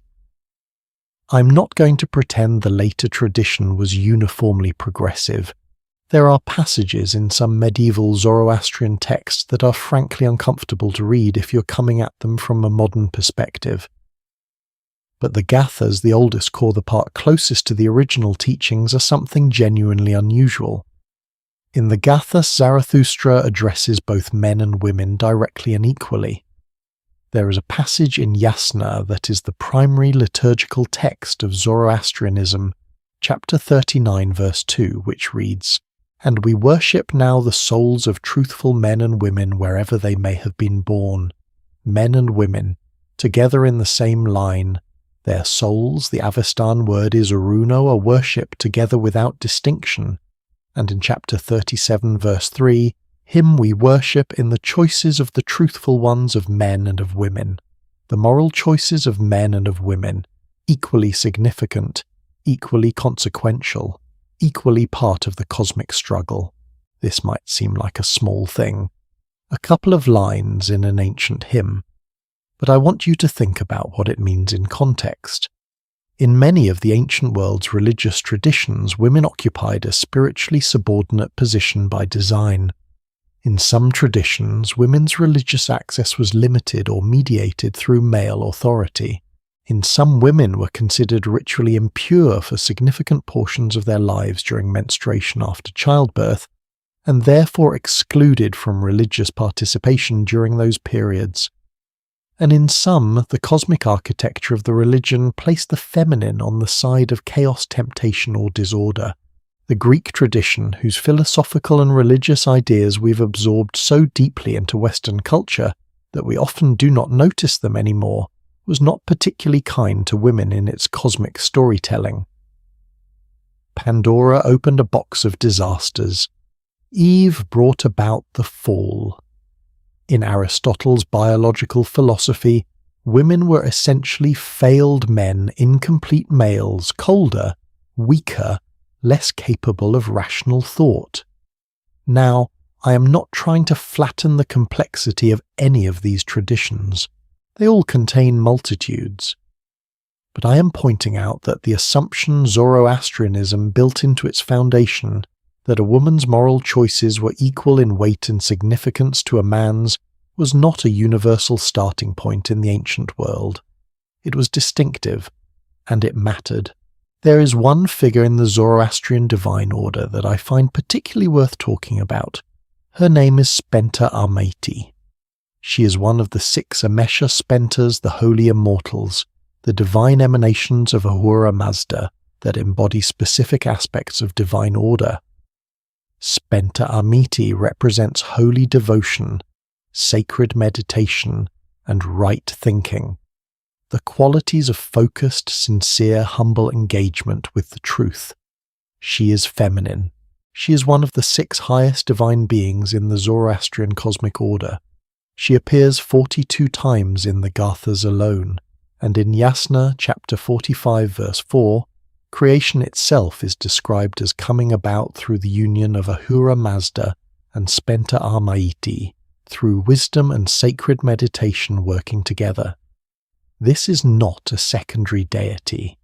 This is not a divine wife who exists to support a male god's agenda. This is a feminine divine principle that is co-essential to the act of creation itself.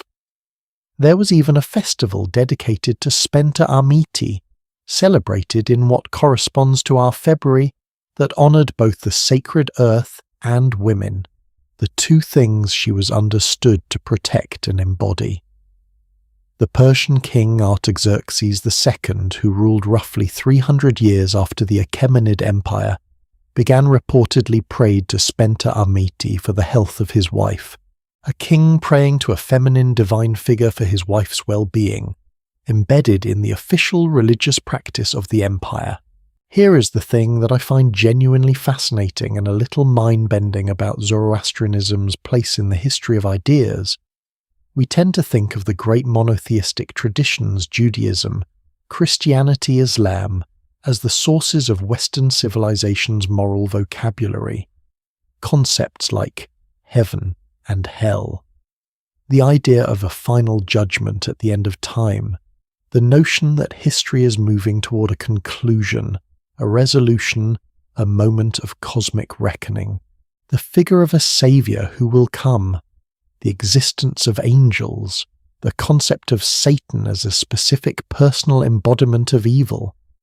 All of these are so deeply embedded in the traditions that shaped Western thought that most people assume they originated within those traditions. They did not. Or at least there is a compelling scholarly argument that they did not originate independently, but were transmitted through contact with Zoroastrian Persia. The Hebrew scriptures themselves document a critical moment of cultural transmission.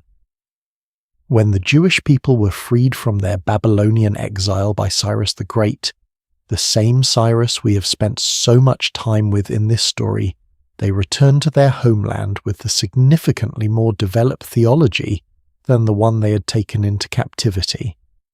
The older parts of the Hebrew scriptures describe a world largely without heaven, hell, angels, demons, or a coming saviour.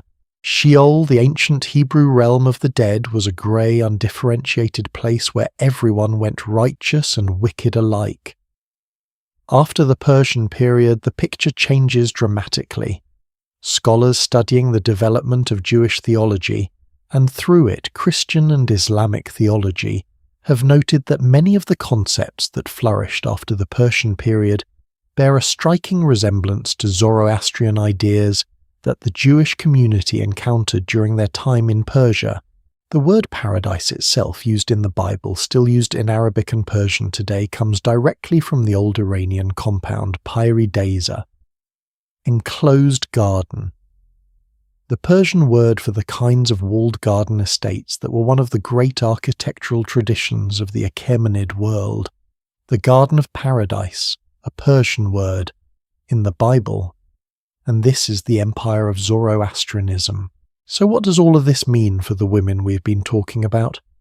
Here is how I think about it. Every civilization builds a framework, a set of assumptions so foundational that most people never consciously examine them. Assumptions about who counts as a full person, about whose choices matter, about whose work is worth recording, about whether a woman's soul and a man's soul are equivalent things, and these assumptions do not just live in theology, they live in law. They live in payroll records. They live in who gets to own land and who does not. They live in whether a woman's name appears on a clay tablet as a worker or only as someone's wife. Zoroastrianism built its framework on the assumption that the battle between good and evil was everyone's battle, and that everyone's moral choices, regardless of gender, carried equal weight in that struggle. And the Achaemenid administrative system, the clay tablets, the ration records, the payroll lists, reflect that assumption in the most mundane possible way. Not as philosophy, not as theology, just as the ordinary logic of how things work. Women workers listed by job title, not by relationship status. Women supervisors paid for competence, not for gender. Women's moral agency acknowledged by the divine order. women's economic agency acknowledged by the administrative order. The same principle, at two completely different scales. There is a question I sometimes get asked when I talk about ancient Persia's relatively egalitarian treatment of women. If this civilization got so much right, why did it not last? And I want to address that directly because I think it matters. The answer is both complicated and simple. Civilizations do not fall because of any one thing. The Achaemenid Empire fell to Alexander the Great in 330 before the Common Era, and that was not primarily because of anything it did wrong internally. It fell because Alexander was a military genius with an extraordinarily motivated army and a continent to conquer.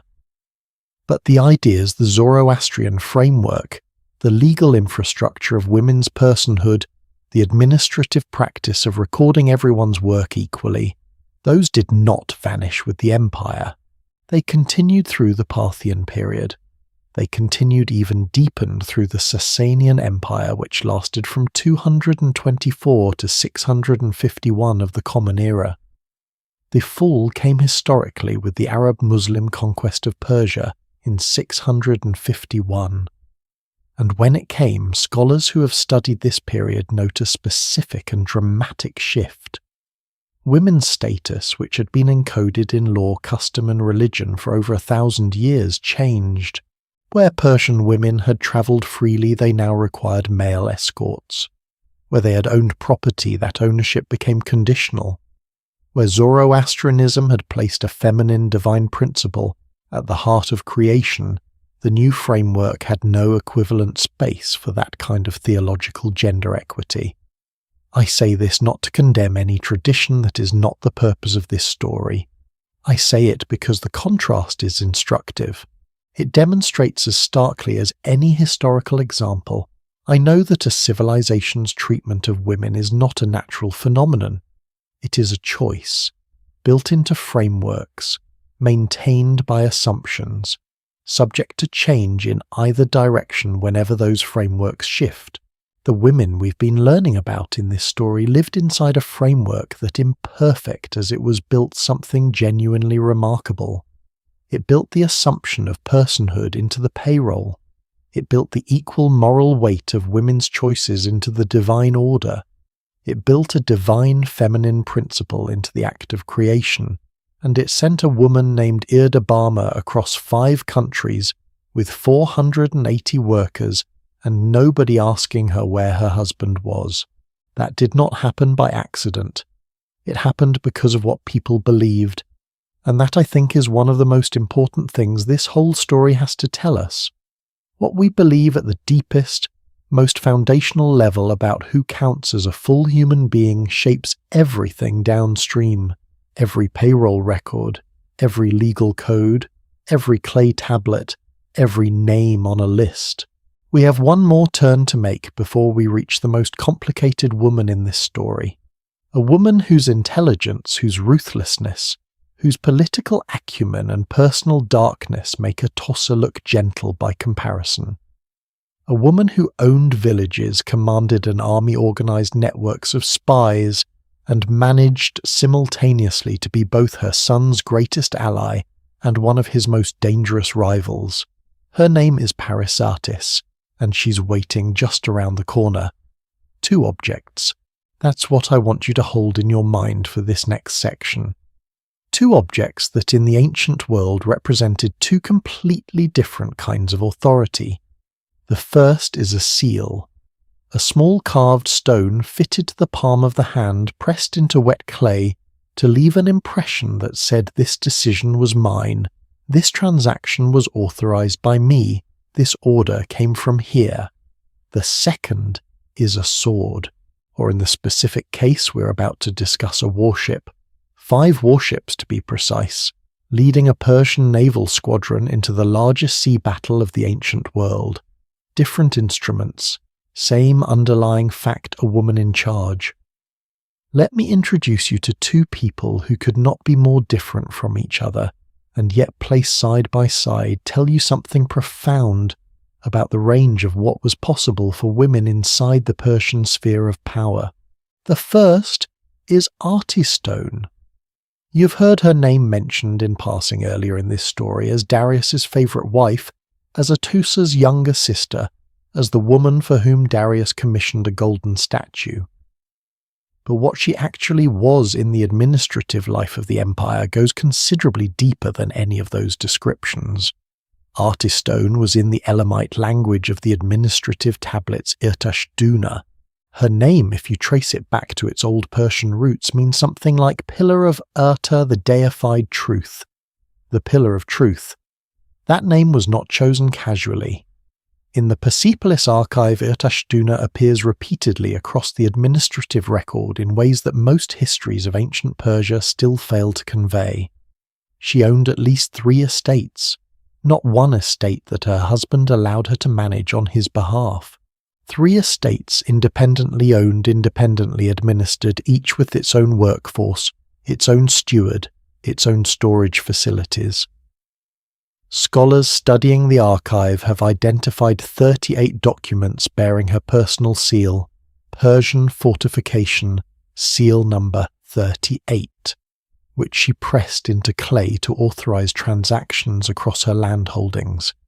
38 letters, each one evidence of a decision she made in order. She gave a transaction she completed, and here is a detail that I find unexpectedly moving. In some of those documents, Artystone appears not alone but travelling alongside her son, Prince Arsames, mother and son, moving through the empire together, attending to estates, authorising rations, hosting banquets. Not because the prince was her guardian or her authority, because this was a working partnership between 2 people who both had business to attend to. The image of a mother and her adult son touring their land holdings together in the administrative records of an empire 2,500 years old feels less like ancient history and more like something a family might still do today. And then there is the gold statue. Herodotus records that Darius commissioned a lifelike golden statue of Artystone. Just that. A golden statue of his wife. Not of himself, not of a god, not of a military victory, of his wife. We do not know where it stood. We do not know if it survived. But the gesture itself tells you something about how this particular woman was regarded not just as a political asset, not just as the mother of princes, but as a person whose face and form Darius considered worth preserving in the most precious and permanent medium available to him. Gold. Her face, 2,500 years ago. Now let me take you somewhere completely different. From the administrative estates of the Persian heartland, from clay tablets and ration records and the quiet work of managing a household, across a continent to the open water. The year is 480 before the Common Era. The month is September. And somewhere in the straits between the island of Salamis and the Greek coast, one of the largest naval battles in the history of the ancient world is about to begin. Xerxes, son of Darius and Atossa, has assembled the greatest fleet the ancient world has seen, over 1,000 ships by some accounts, for the purpose of finishing what his father started, to bring Greece under Persian control. He holds a war council the night before the battle. Every commander in the fleet is summoned. One by one, Xerxes' lead general Mardonius goes around the room and asks, should we fight one by one? The kings and commanders and admirals say yes. Fight. Attack. We are stronger. We will win. There is one voice that says no. Only one. Her name is Artemisia. Artemisia of Halicarnassus, known to history as Artemisia I, was the queen of a small coastal territory called Caria, on the southwestern edge of what is now Turkey. She had come to power after the death of her husband ruling as regent for her young son, and when Xerxes assembled his armada against Greece, Artemisia had personally contributed 5 warships to the fleet, the second best squadron in the entire navy, according to Herodotus, second only to the ships from the Phoenician city of Sidon. She was not a symbolic presence. She was a combat commander, and at the war council she was the one person in a room full of men who told the king the truth. The Greeks are stronger at sea, she said. The straits at Salamis are narrow. The Persian fleet's advantage is its size, but size becomes a liability in confined waters where ships cannot maneuver freely. We do not need to fight here. Our land forces are advancing. Time is on our side. The Greek coalition will fracture if we simply wait. Spare your ships. Do not risk a naval battle. The other commanders had been telling Xerxes what he wanted to hear. Artemisia told him what he needed to know.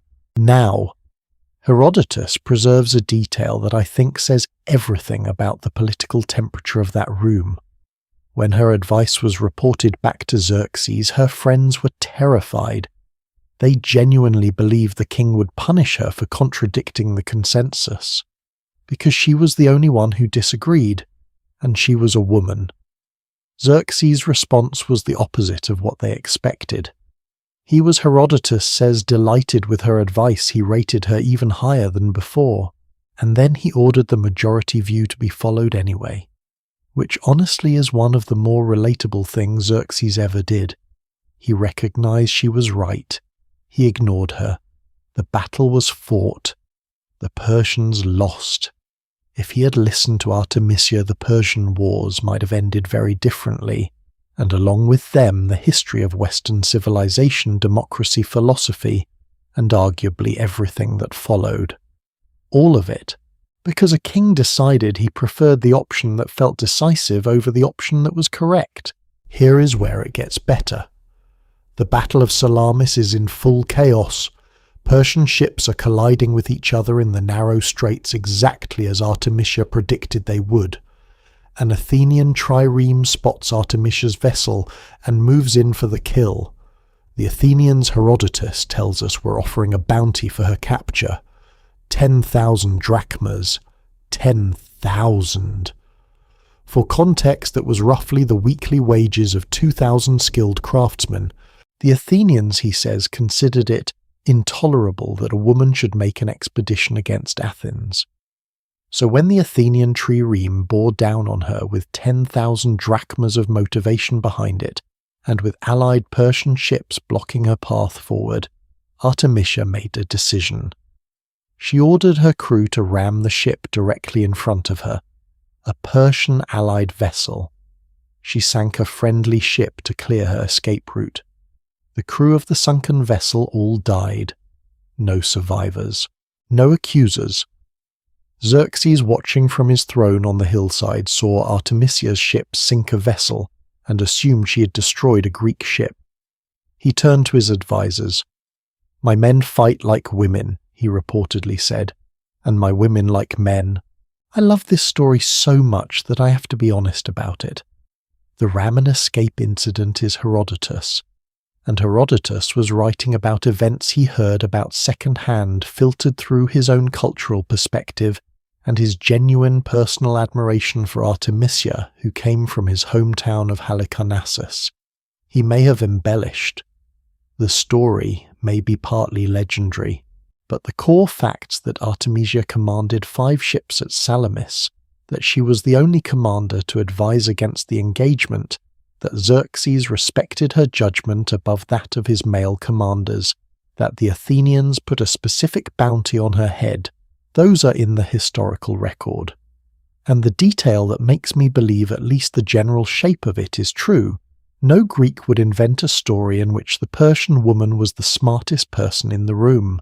After Salamis, Xerxes summoned Artemisia alone, not his generals, not his admirals, Artemisia.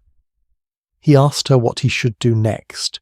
She gave him the same counsel she'd given before the battle, only this time it was easier to hear. "Leave Greece," she said. "Leave Mardonius here with the army. If Mardonius wins, the victory is yours. If he loses, you will be safely back in Persia, and the empire will endure." This time Xerxes listened. He returned to Persia. Mardonius stayed. Mardonius was defeated at the Battle of Plataea the following year. Artemisia had been right about that too.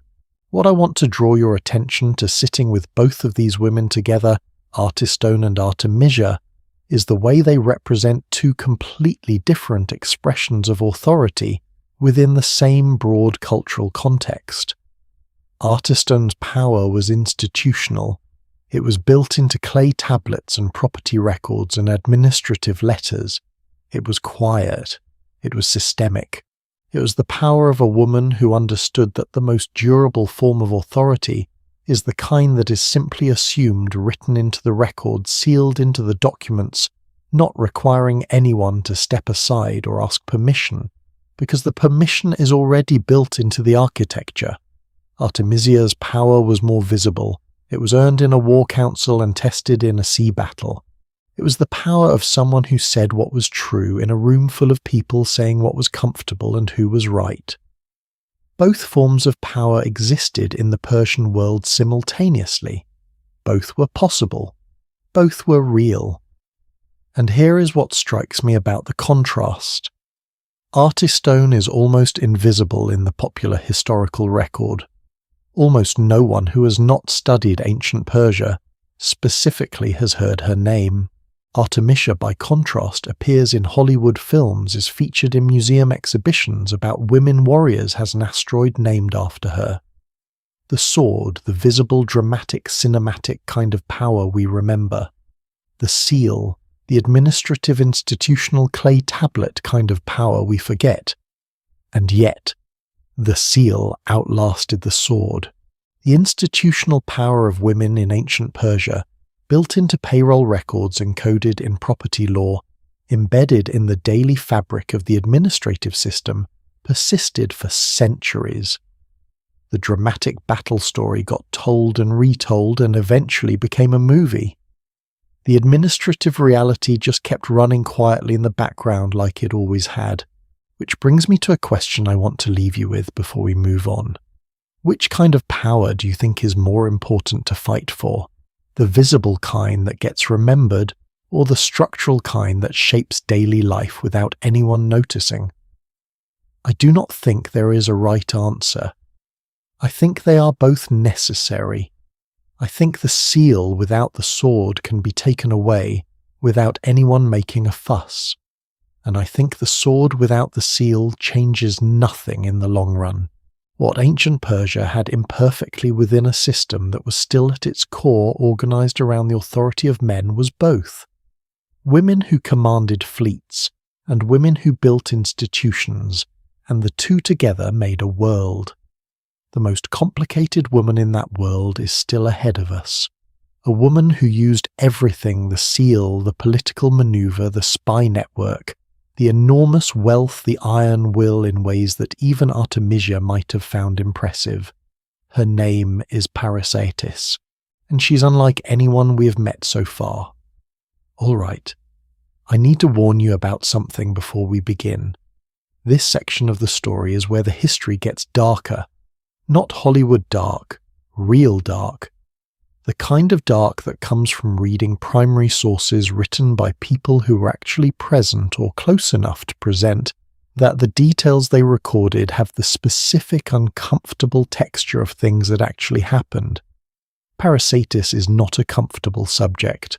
She is not the kind of woman you meet in history and think, yes, that person had admirable values.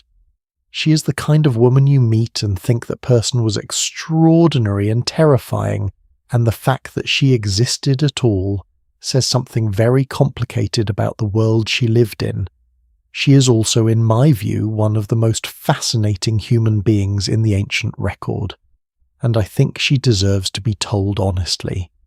So that is what I am going to try to do. Let us start with what she was before she was dangerous. Parisatis was born somewhere around 450 before the Common Era, the daughter of Artaxerxes I and a Babylonian concubine named Andia. Not a legitimate wife, a concubine, which means that Parisatis entered the world already carrying the weight of illegitimacy in a system that cared enormously about who your mother was. Half of her blood was Persian royal, half was Babylonian. In the strict hierarchies of the Achaemenid court, where bloodline determined status and legitimate birth, determined opportunity, she could easily have disappeared into the background. She did not. Instead, she married her half-brother Darius II, a man who was himself illegitimate, born of a Babylonian concubine known to his contemporaries by the unflattering nickname the Bastard, and together two people whom the court's formal hierarchies had never intended for power turned themselves into one of the most formidable partnerships in the history of the empire. Parisatis helped her husband onto the throne. Ctesias, her own personal physician who later wrote about her in considerable detail, records that Darius II was genuinely dependent on her counsel. In the language of ancient court politics, that is not nothing. That is everything. She owned more than most people. There are records of her holdings in Syria, Media, and Babylonia. Not just estates, cities. She owned entire cities. The residents of at least some of those cities paid their taxes directly to her, not to the imperial treasury, not to a local governor, but to Parisatis, to a specific steward named Ea Bolizu, who managed her holdings and directed her tax collections. She also received from the city of Antilla in Egypt a specific annual tribute shoes, the entire productive output of an Egyptian city's leather-working industry, designated for Parisatis, every year. I genuinely do not know what she did with that many shoes, but the point is not the shoes. The point is that this was the scale of her economic power, vast enough, distributed enough, reaching into enough different corners of the empire that it functioned, practically speaking, like a parallel administration. Not the empire's administration, hers, now. Parisatis had 13 children with Darius II. Of those 13, 4 sons survived to adulthood. The eldest was Artaxerxes, the next was Cyrus, and Parisatis loved her younger son with an intensity that, if the ancient sources are to be believed, coloured virtually every decision she made for the rest of her life. Why did she love Cyrus more? Ancient sources hint at several reasons. One is simply temperament. Cyrus was reportedly more like his mother, sharper, more politically instinctive, less inclined to let things unfold than to make them unfold. Another is the accident of timing. Artaxerxes was born before Darius became king. Cyrus was born after. In Parisatis's mind, her younger son was more royal, born to the purple, as the phrase went born when his father was already king of kings. We heard this argument before, by the way. It is the same argument Atossa used to advance Xerxes over Artabazanes. The family was nothing if not consistent. When Darius II died in 404 before the Common Era, Artaxerxes, taking the throne name Artaxerxes II, became king. Cyrus, who had been a capable and popular military commander in the western provinces, apparently decided he wanted the throne for himself.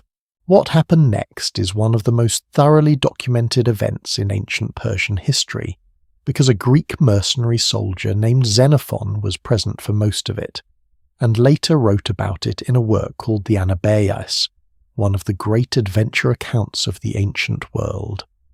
Cyrus raised an army. He recruited 10,000 Greek mercenaries, among others. He told them he was going to fight a local tribal enemy. He was actually marching to overthrow his own brother. In 401 before the Common Era, at a place called Cunaxa in Babylonia, Cyrus met his brother's forces in battle. And here is where the story turns on a single devastating point. The battle was going well. Cyrus's forces were performing far better than expected. And then Cyrus, unable to contain himself, unable to simply let his army do the work, rode directly at his brother. He reportedly wounded Artaxerxes, personally driving a weapon through the king's breastplate. And then, in what might be the most expensive piece of impatience in ancient history, Cyrus was struck by a dart below the eye and fell from his horse and died on the battlefield, with victory within reach. Parisatis received the news of her son's death, and the part of her that had always been quietly ruthless, the part she'd managed to keep in service of political goals of negotiation and manipulation, and patient manoeuvring, that part stopped being quiet. What followed was methodical, patient, and depending on your perspective, either admirable in its precision or deeply disturbing in its scope. Parisatis wanted to know who had dealt the blow. There was a Persian soldier named Mithridates, who had reportedly struck Cyrus from his horse, a glancing blow that dazed him before the killing dart found its mark.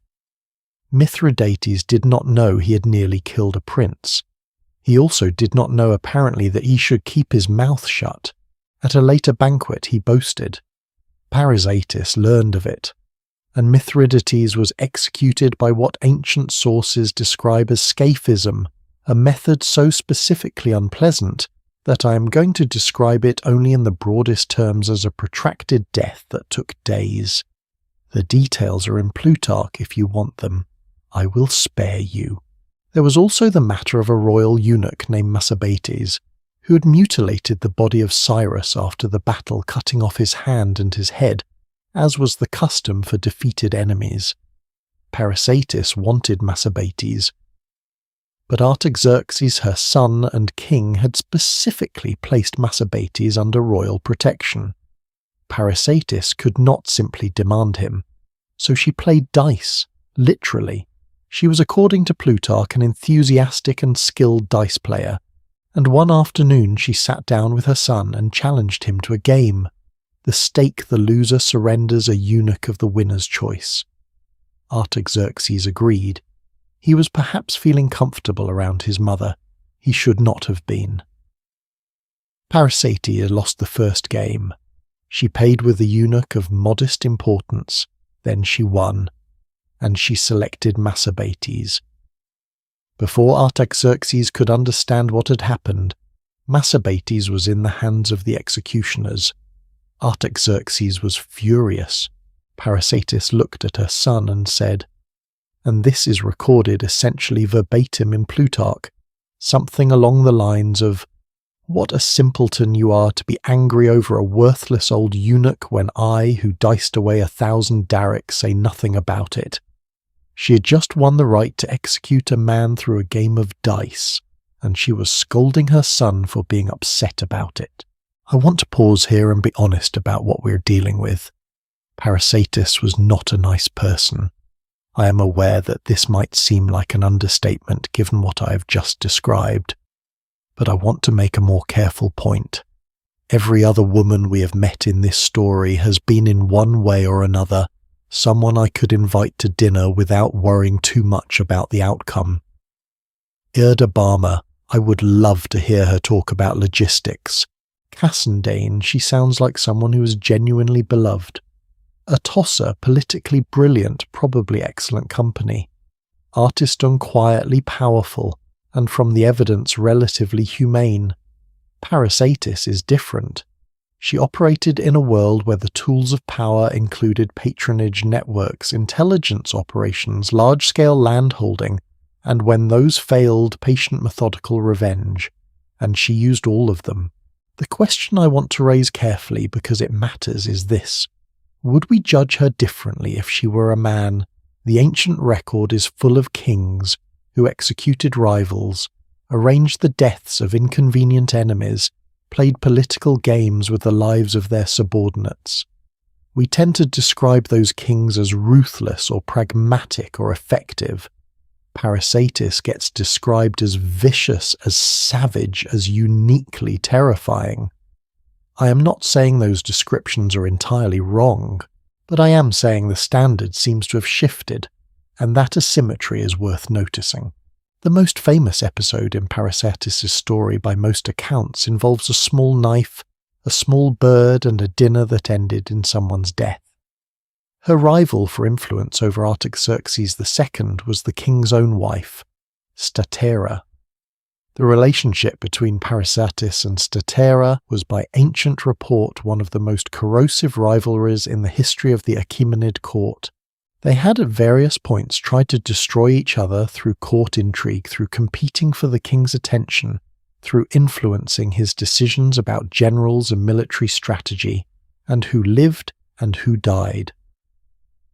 Eventually, after a period of open hostility followed by a cautious, suspicious reconciliation, they agreed to dine together again.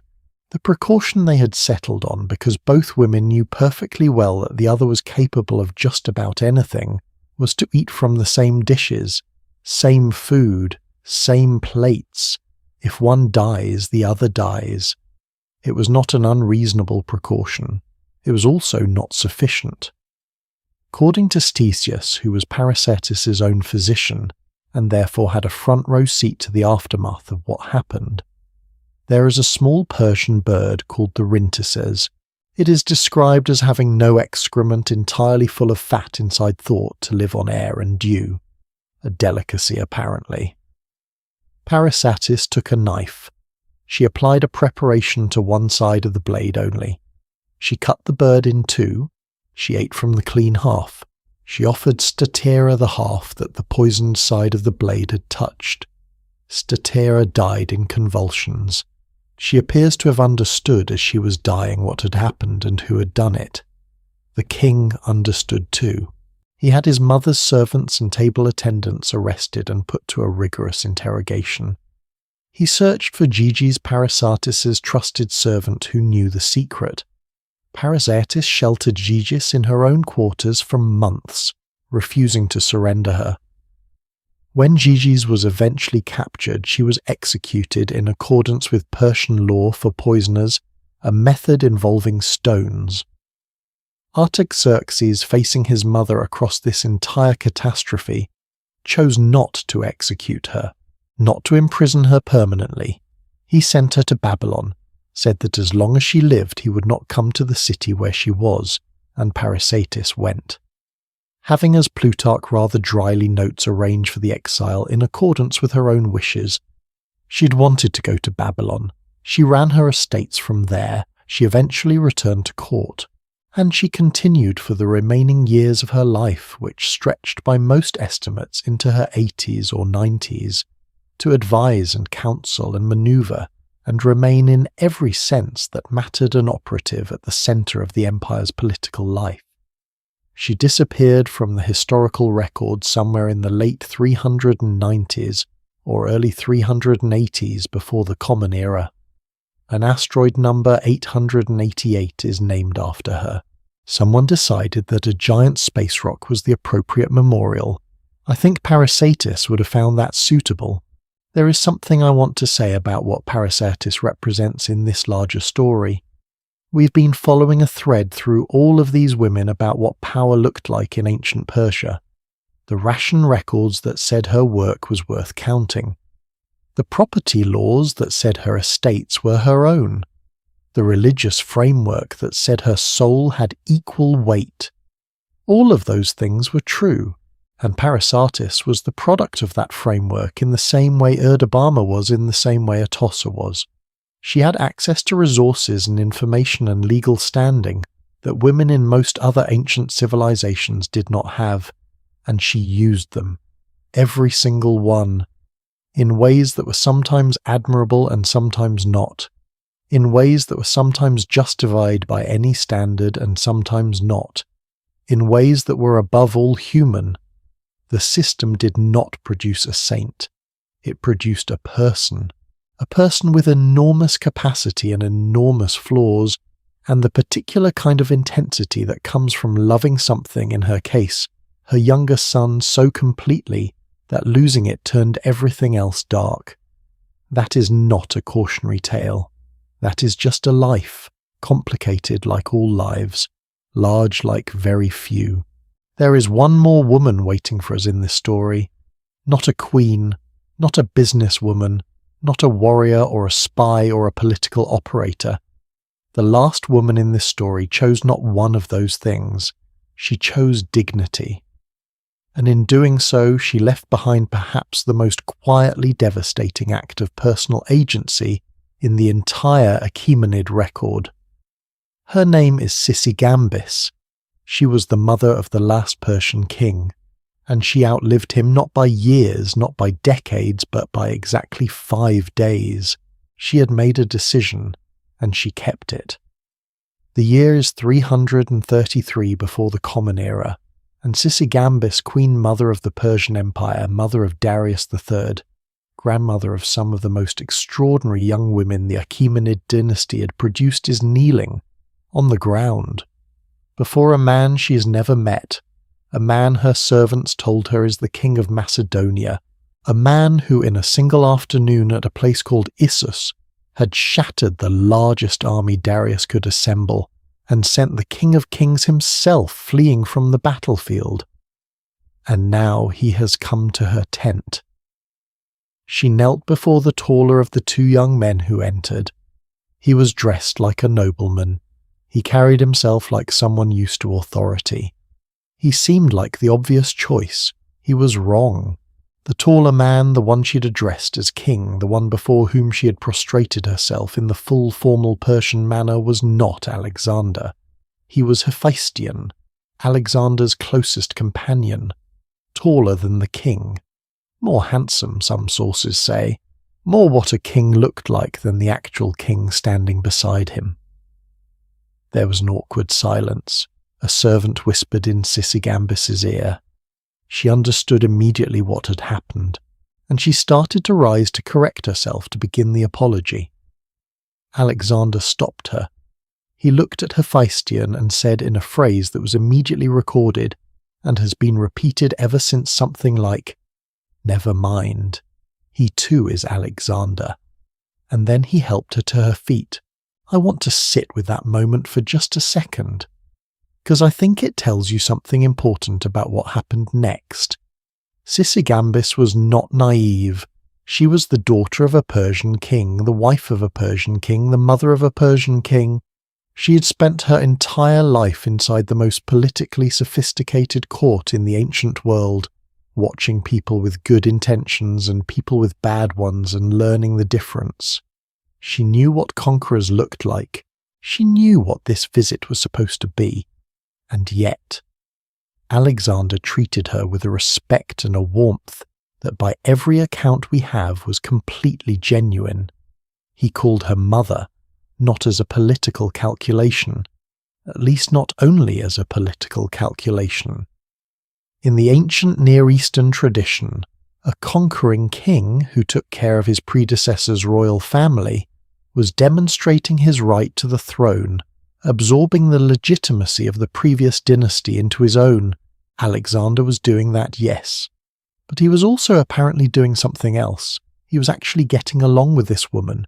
She taught him Persian customs. She helped him understand the court he was inheriting. She watched her granddaughters Statira II and Drypetis eventually become central to his political vision. Both of them married at the grand Susa weddings of 324 before the Common Era. For 9 years, from the Battle of Issus to the day everything changed again, Sisigambis occupied a position that was in its way unique in the history of the ancient world. She was the Persian Queen Mother, in the court of the Macedonian king who had destroyed Persia. Both things, simultaneously. But before we get to what she chose at the end, we need to talk about the fire. The year's 330 before the Common Era. Alexander's forces have taken Persepolis, the jewel of the Achaemenid Empire, the city that Darius I built as the ceremonial heart of the world's largest empire. The city with the Apadana, the great audience hall where the kings received their 30 nations at the new year. The city with the treasury that when Alexander opened it reportedly contained 120,000 talents of silver, a sum so vast that moving it required 10,000 mules and 5,000 camels. And the city with the archive, the rooms in the northeastern wall of the fortification, the rooms with the clay tablets, the rooms with the records of 480 workers and rations dispensed to travelling women and pregnancy bonuses, and the names of supervisors, and the travel records and the payroll of an empire, all of it sitting there in dry clay storerooms waiting quietly. Then Alexander held a banquet. Accounts differ on the details of what followed. Arrian, one of the most careful ancient historians of Alexander's campaigns, writes that Alexander ordered the palace burned as deliberate retribution for the Persian destruction of Athens 150 years earlier. Other sources, including Plutarch, suggest that it began during a drunken celebration, sparked by an Athenian woman named Thais, who urged the king to let the women of Greece take symbolic vengeance on the Persian royal palaces. The truth is probably somewhere between the two. Alexander had political reasons for the destruction, and the timing was the kind of impulsive decision that alcohol and the euphoria of conquest make easier. Either way, the fire was lit. The palace burned for days, and in the burning most of the parchment records, the ones on perishable material that had not been copied to clay, were gone. The women who appear in the Persepolis tablets survived, as we know, because clay does not burn, it bakes. But the larger story of what Persian women built, the legal traditions, the religious frameworks, the economic practices accumulated over 2 centuries of Achaemenid rule, that story entered a long period of disruption from which it would take generations to partially recover. Let me tell you about Darius III, Sisigambis' son, because the story of his fall tells you something important about what Sisigambis was dealing with. Darius III was not by most historical accounts an incompetent man. He was intelligent, he was capable. He'd been a successful governor before being elevated to the kingship in 336 before the Common Era, but he became king at the wrong moment in a dynasty that had been weakened by decades of internal instability and court intrigue, the world that Parisatis had left behind. And then he found himself facing Alexander, who was, to put it plainly, one of the most gifted military commanders in the history of human warfare. Darius lost at Issus in 333. He ran. He left his family. He left his mother, his wife Statera, his daughters, his young son Ochus, all of them in the tents of the Persian royal camp, to the mercy of a Macedonian king he had never met. When Sisigambis, who had been inside that camp, learned that her son had fled the battlefield, that he had abandoned them, she did not celebrate when the Persian cavalry briefly broke through and appeared to be coming to rescue her. Ancient sources record that she refused to act relieved. Quintus Curtius Rufus, the Roman historian, records that Sisigambis could never entirely forgive her son for Issus, not for losing, for leaving. There is a very specific kind of grief in that detail, the grief of a woman who understood what it meant to hold a dynasty together watching her son. The king make the one decision she could not explain or defend. Darius tried to negotiate. He sent Alexander a letter offering to cede all the land west of the Euphrates, to pay a substantial ransom for his family, and to recognize Alexander as his legitimate heir in the Western territories. One of Alexander's generals, the battle-hardened and pragmatic Parmenio, reportedly told Alexander, "If I were you, I would accept." Alexander's reply has gone down in history. "So would I, if I were Parmenio." He marched on. Darius built another army. They met at Gaugamela in modern-day northern Iraq in 331 before the Common Era. 100,000 men on the Persian side by some estimates, more by other estimates. And again, Alexander won, and again Darius ran. This time there was no recovery. He was assassinated by his own satrap Bessus in 330 before the Common Era, killed by a man on his own side who decided that capturing Alexander's goodwill was more useful than loyalty to a defeated king. Alexander, when he found Darius's body, covered it with his own cloak. He sent the body to Sisigambis for burial in the royal necropolis with full honours.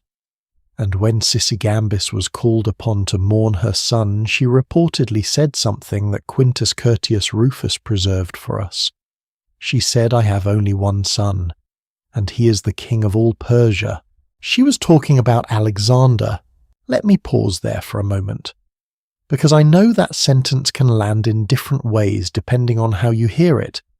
It can sound like betrayal, a mother abandoning her dead son in favour of the conqueror who destroyed everything he built. I do not read it that way.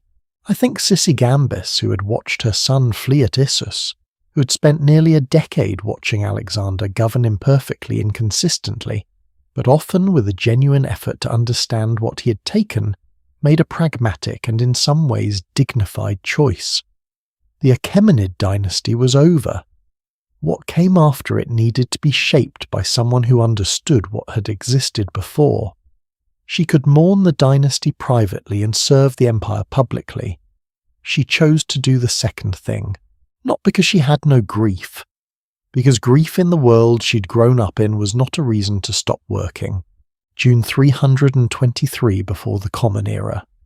Sisigambis is at Susa. She'd been there for some years receiving tutors to help her learn Greek, watching her granddaughters settle into the complicated hybrid world that Alexander was attempting to build.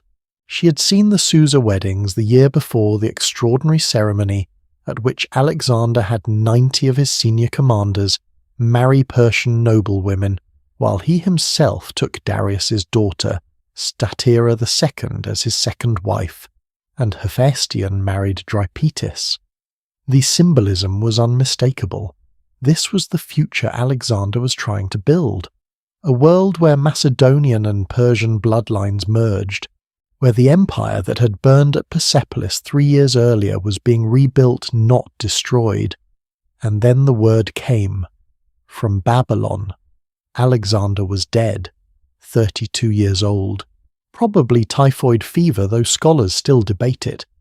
He had died in the palace of Nebuchadnezzar II in the city that Parisatis had once been exiled to. June 10th or 11th, 323 before the Common Era. Sisigambis received the news, and she made a decision. She went to her rooms, she sealed the doors, she stopped eating. Diodorus Siculus, one of the most methodical of the ancient historians, records what happened. She died, he writes 5 days later. Painfully, he says, but not ingloriously. Not ingloriously. I want to stay with those words because I think they are doing a great deal of work in that small sentence. Diodorus is not saying she died heroically. He is not saying she died in battle or in protest.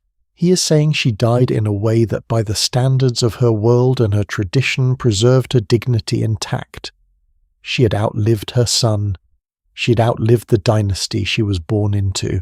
She had watched the world she knew the empire her ancestors built from a small territory in southwestern Iran into the largest civilization on earth burn, fall, and be absorbed into something else. She was old. She had spent decades navigating courts where one wrong step meant exile or death. She had buried a son who abandoned her and outlived a conqueror who treated her better than her own blood. And when the one person left who called her mother was gone, she chose her own ending. Not with drama, not with a declaration, just sealed rooms, no food, 5 days, and then quiet. There is something I want to say about what Sisigambis represents in this story because I think she's been overshadowed for too long by the more dramatic figures around her.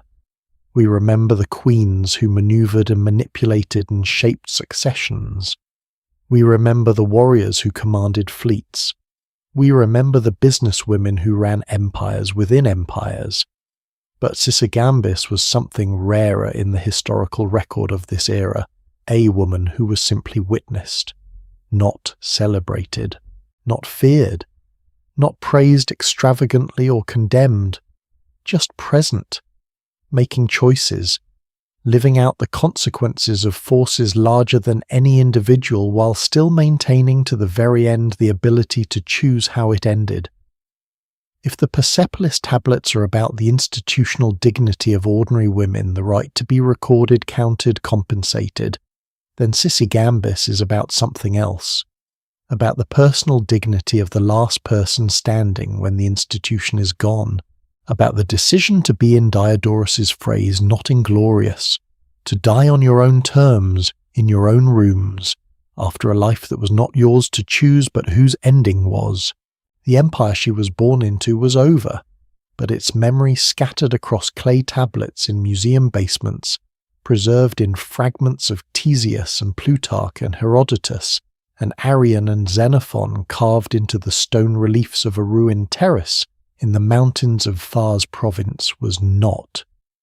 We have arrived at the last stop in this journey, and I want to spend it with all of them, not just the queens and the warriors and the merchants, all of them, the named and the unnamed, the ones whose faces we can almost see, and the ones who are just a number on a payroll.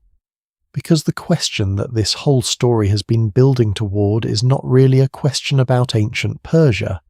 It is a question about memory, about who gets to be forgotten, and about what it means 2,500 years later that we are still here reading their records, saying their names. The answer is waiting just ahead. Every year on a day that falls somewhere between March 19th and March 21st, something extraordinary happens. All at once in Iran, in Afghanistan, in Azerbaijan, in Kazakhstan, in Tajikistan, in Uzbekistan, in Kurdish communities across Iraq and Turkey and Syria, and among Persian diaspora communities scattered across every continent on earth, hundreds of millions of people set a table. The same table. A table that has 7 items arranged on it, each one beginning with the Persian letter for sabza, fresh green sprouts, growing in a dish for rebirth. Samanu, a thick sweet pudding for prosperity. Sib, an apple for health and beauty. Senja, dried olista fruit for love. So garlic for medicine. Somak sumac berries for the colour of sunrise. Sirka vinegar for patience and age. And on many of these tables there is also a mirror reflecting the world back on itself, and a bowl of water with a goldfish swimming in it for life, and coloured eggs for fertility.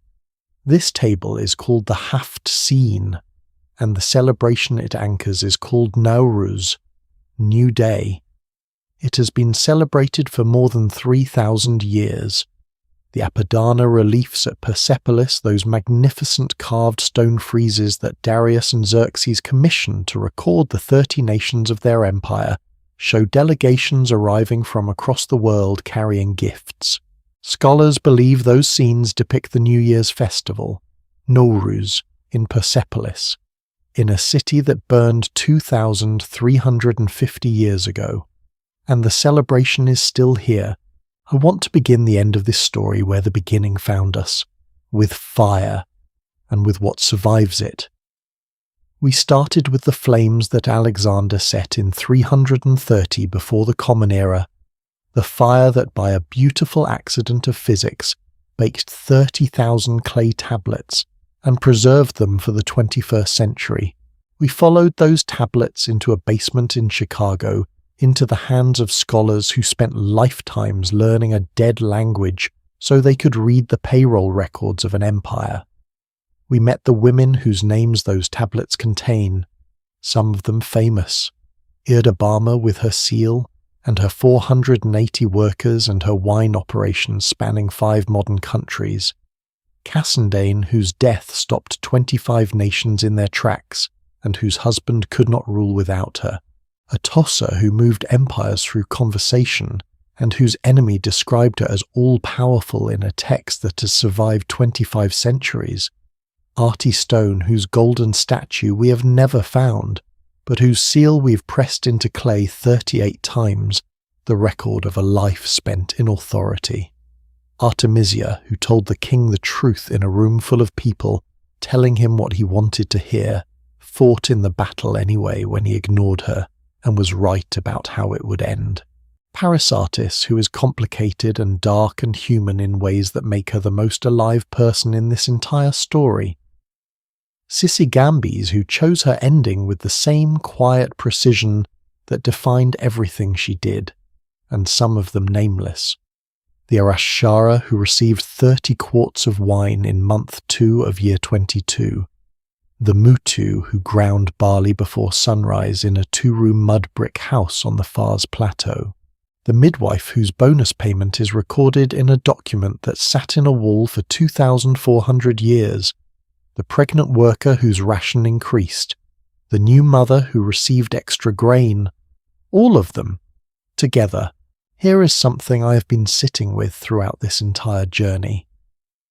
The Persepolis tablets, as of the time I'm telling you this story, are still roughly 87% untranslated. There are approximately 15,000 to 18,000 original documents in that archive, and as of the most recent phase of the digitization project at the Oriental Institute of the University of Chicago, which has been working with new computer vision technology and artificial intelligence language processing tools to try to accelerate the translation work, scholars estimate that thousands of documents still have not been fully read.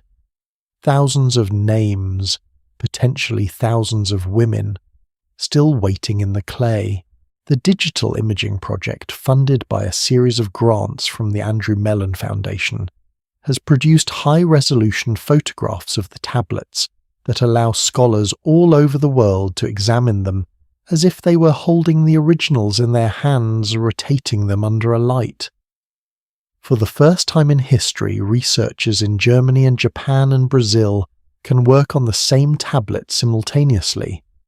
The work is accelerating.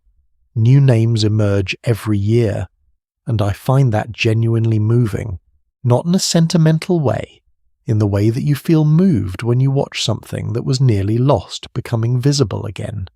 Something being reclaimed.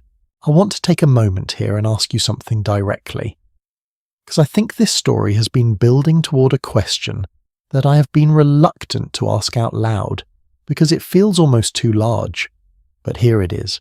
When a civilization figures something out, when it builds into its institutional framework, the assumption that women's work is worth counting, that women's economic agency is worth protecting, that women's souls carry equal moral weight, and then that civilization falls and is absorbed, and what it knew is partially lost for over 1,000 years.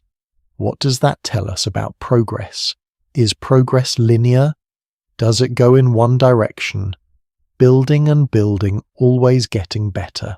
Or is it more like the tablets themselves, subject to fire and burial and long silence, requiring someone to go looking, requiring someone to dig and translate and say the names out loud again? I do not think there is a comforting answer to that question. But I think the story of these women is itself an answer to a different version of it, the question of whether any of it mattered. And the answer, pressing up through 30,000 pieces of clay from 2,500 years underground, is yes, it mattered. Because the record survived. Because the names survived. Because Erdabama's seal, small carved palm-sized, stamped into wet clay on a Tuesday in the Persian highlands somewhere around 500, before the Common Era, is still there in a museum in Chicago, still legible, still saying this decision was mine. I want to tell you one more thing before I let you go, something I have been saving for the end. When the Persepolis tablets were first excavated in 1933, and the enormity of the archive became clear, Ernst Herzfeld, the archaeologist who led the dig, reportedly said something to the effect that he had found the paperwork of an empire. Just paperwork, administrative records, the most boring possible category of ancient document. And he was right. These were not the royal inscriptions that kings carved into cliffs to be read by posterity. These were not the great poems or the religious hymns or the court histories. These were the expense reports, the ration authorizations, the travel logs, the payroll, the Tuesday paperwork, and yet. In those expense reports we found Erdabama's wine operation. In those ration authorizations we found the pregnancy bonus and the midwife's payment. In those travel logs we found women crossing a continent alone. In that payroll we found the Arashara earning more than the men below her on the list. The truth of this civilization, the real lived specific particular truth of what it was like to be a woman inside it, was not in the monuments. It was in the Tuesday paperwork. It was in the boring stuff, in the records that nobody thought were important enough to destroy. And I think that is one of the most important things this story has to teach us, not just about ancient Persia, but about history in general. The official version, the version carved in stone, the version written by the winners, the version that gets transmitted into textbooks, is rarely the whole story. The whole story is in the records, the accounts, the receipts, the monthly allocations, the clay tablets that survive the fire because clay does not burn. If you want to know what a civilization actually believed about the people it contained, do not look at its monuments. Look at its paperwork. There is a relief carved on the eastern staircase of the Apadana at Persepolis. It shows the delegations of 30 nations coming to the New Year's festival. Men carrying tribute, guards standing at attention, the king's officials receiving the procession. It is magnificent. It is also in a specific way incomplete, because the women who organised those delegations, who managed the estates that produced that tribute, who authorised the ration allocations that fed the workers, who carved that very stone, they are not in the relief. They are not in the official record of the event. They are in the clay, in the small breakable accidental archive that survived because of a fire that nobody planned. We spent 2,000 years looking at the relief. We're only now beginning to look at the clay, and what the clay tells us, the particular strange accidental truth that no one intended to preserve, is something that I find more interesting than anything the official inscriptions have to say.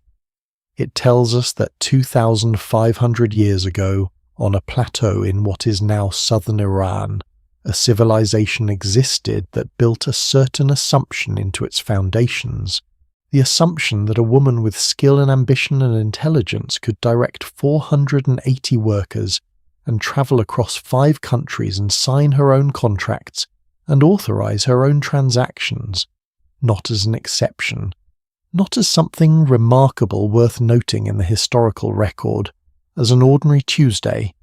That assumption was not universal. It was not inevitable. It had to be built brick by brick, assumption by assumption, tablet by tablet, into the framework of a civilization. And it could be, and eventually was dismantled. But it existed. It was real. The clay says so. Every spring when the Noruz table is set, the haft scene with its 7 items beginning with S, the mirror reflecting the world back at the people gathered around it, the goldfish in its bowl, the fresh green sprouts in the dish. Something is being continued, something that connects the woman grinding barley before sunrise in a mud brick house on the Fars Plateau to every person who has ever gathered at that table since.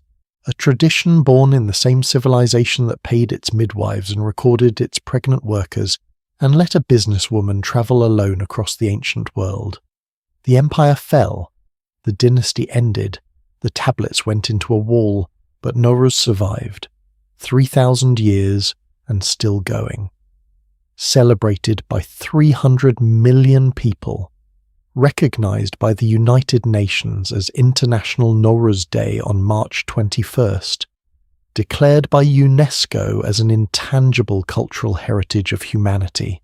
The spring equinox arrives. The table is set. The mirror reflects. The goldfish swims. And somewhere in a museum in Chicago, in a climate-controlled room, where the temperature does not vary by more than a degree, there are 30,000 pieces of clay in cardboard boxes. And on those pieces of clay are names, women's names, still legible, still there. You know what I keep coming back to at the end of all of this. It is not the queens. It is not the naval commanders or the spy networks or the poisoned knives at dinner. It is the Arashara. Month 2, year 22. 30 quarts of wine. Location Umparanush. We do not know her name. We do not know her face. We do not know if she had children or what she thought about while she worked, or whether she ever looked at the mountains at sunset and felt something she could not name. We know what she earned. And we know that the empire she worked for considered what she earned worth writing down, worth pressing into clay, worth keeping for 2,500 years. Because that is what the clay says. Not she was exceptional, not she was unusual. Just she was here, she worked, she was counted, and that for an ordinary woman in the ancient world is its own kind of extraordinary. Thank you, genuinely, for spending this time with me and with these women, for staying through the clay tablets and the ration records and the poisoned knives and the sealed rooms and the long silences, for being the kind of person who finds this story worth knowing. I started this series with a fire, 30,000 clay tablets baked by accident, buried for 2,400 years, waiting for someone to go looking. I think that is what the best stories do. They wait. They survive the fire, and then someone comes along, a scholar with a cardboard box, a researcher with a digital camera, or you right now wherever you are, and opens the door, and the names are still there. Erdabama, Cassandane, Atossa, Artystone, Artamisia, Parisatis, Sisigambis, and the Arashara. Month 2, year 22. Still here, all of them, still waiting to be found. If this journey through ancient Persia meant something to you, if any of these women stayed with you, surprised you made you look something up at 2 a.m, or made you feel the way I feel when history suddenly becomes real, leave a comment below. Tell me which woman stayed with you the most. Tell me which part made you stop and listen a little harder. I read every single one. And if you have been with me this far and you have not yet subscribed, now would be a lovely time. Because the next story I have been preparing is one of those stories that starts quietly, builds slowly, and then drops something into the narrative that changes everything you thought you understood.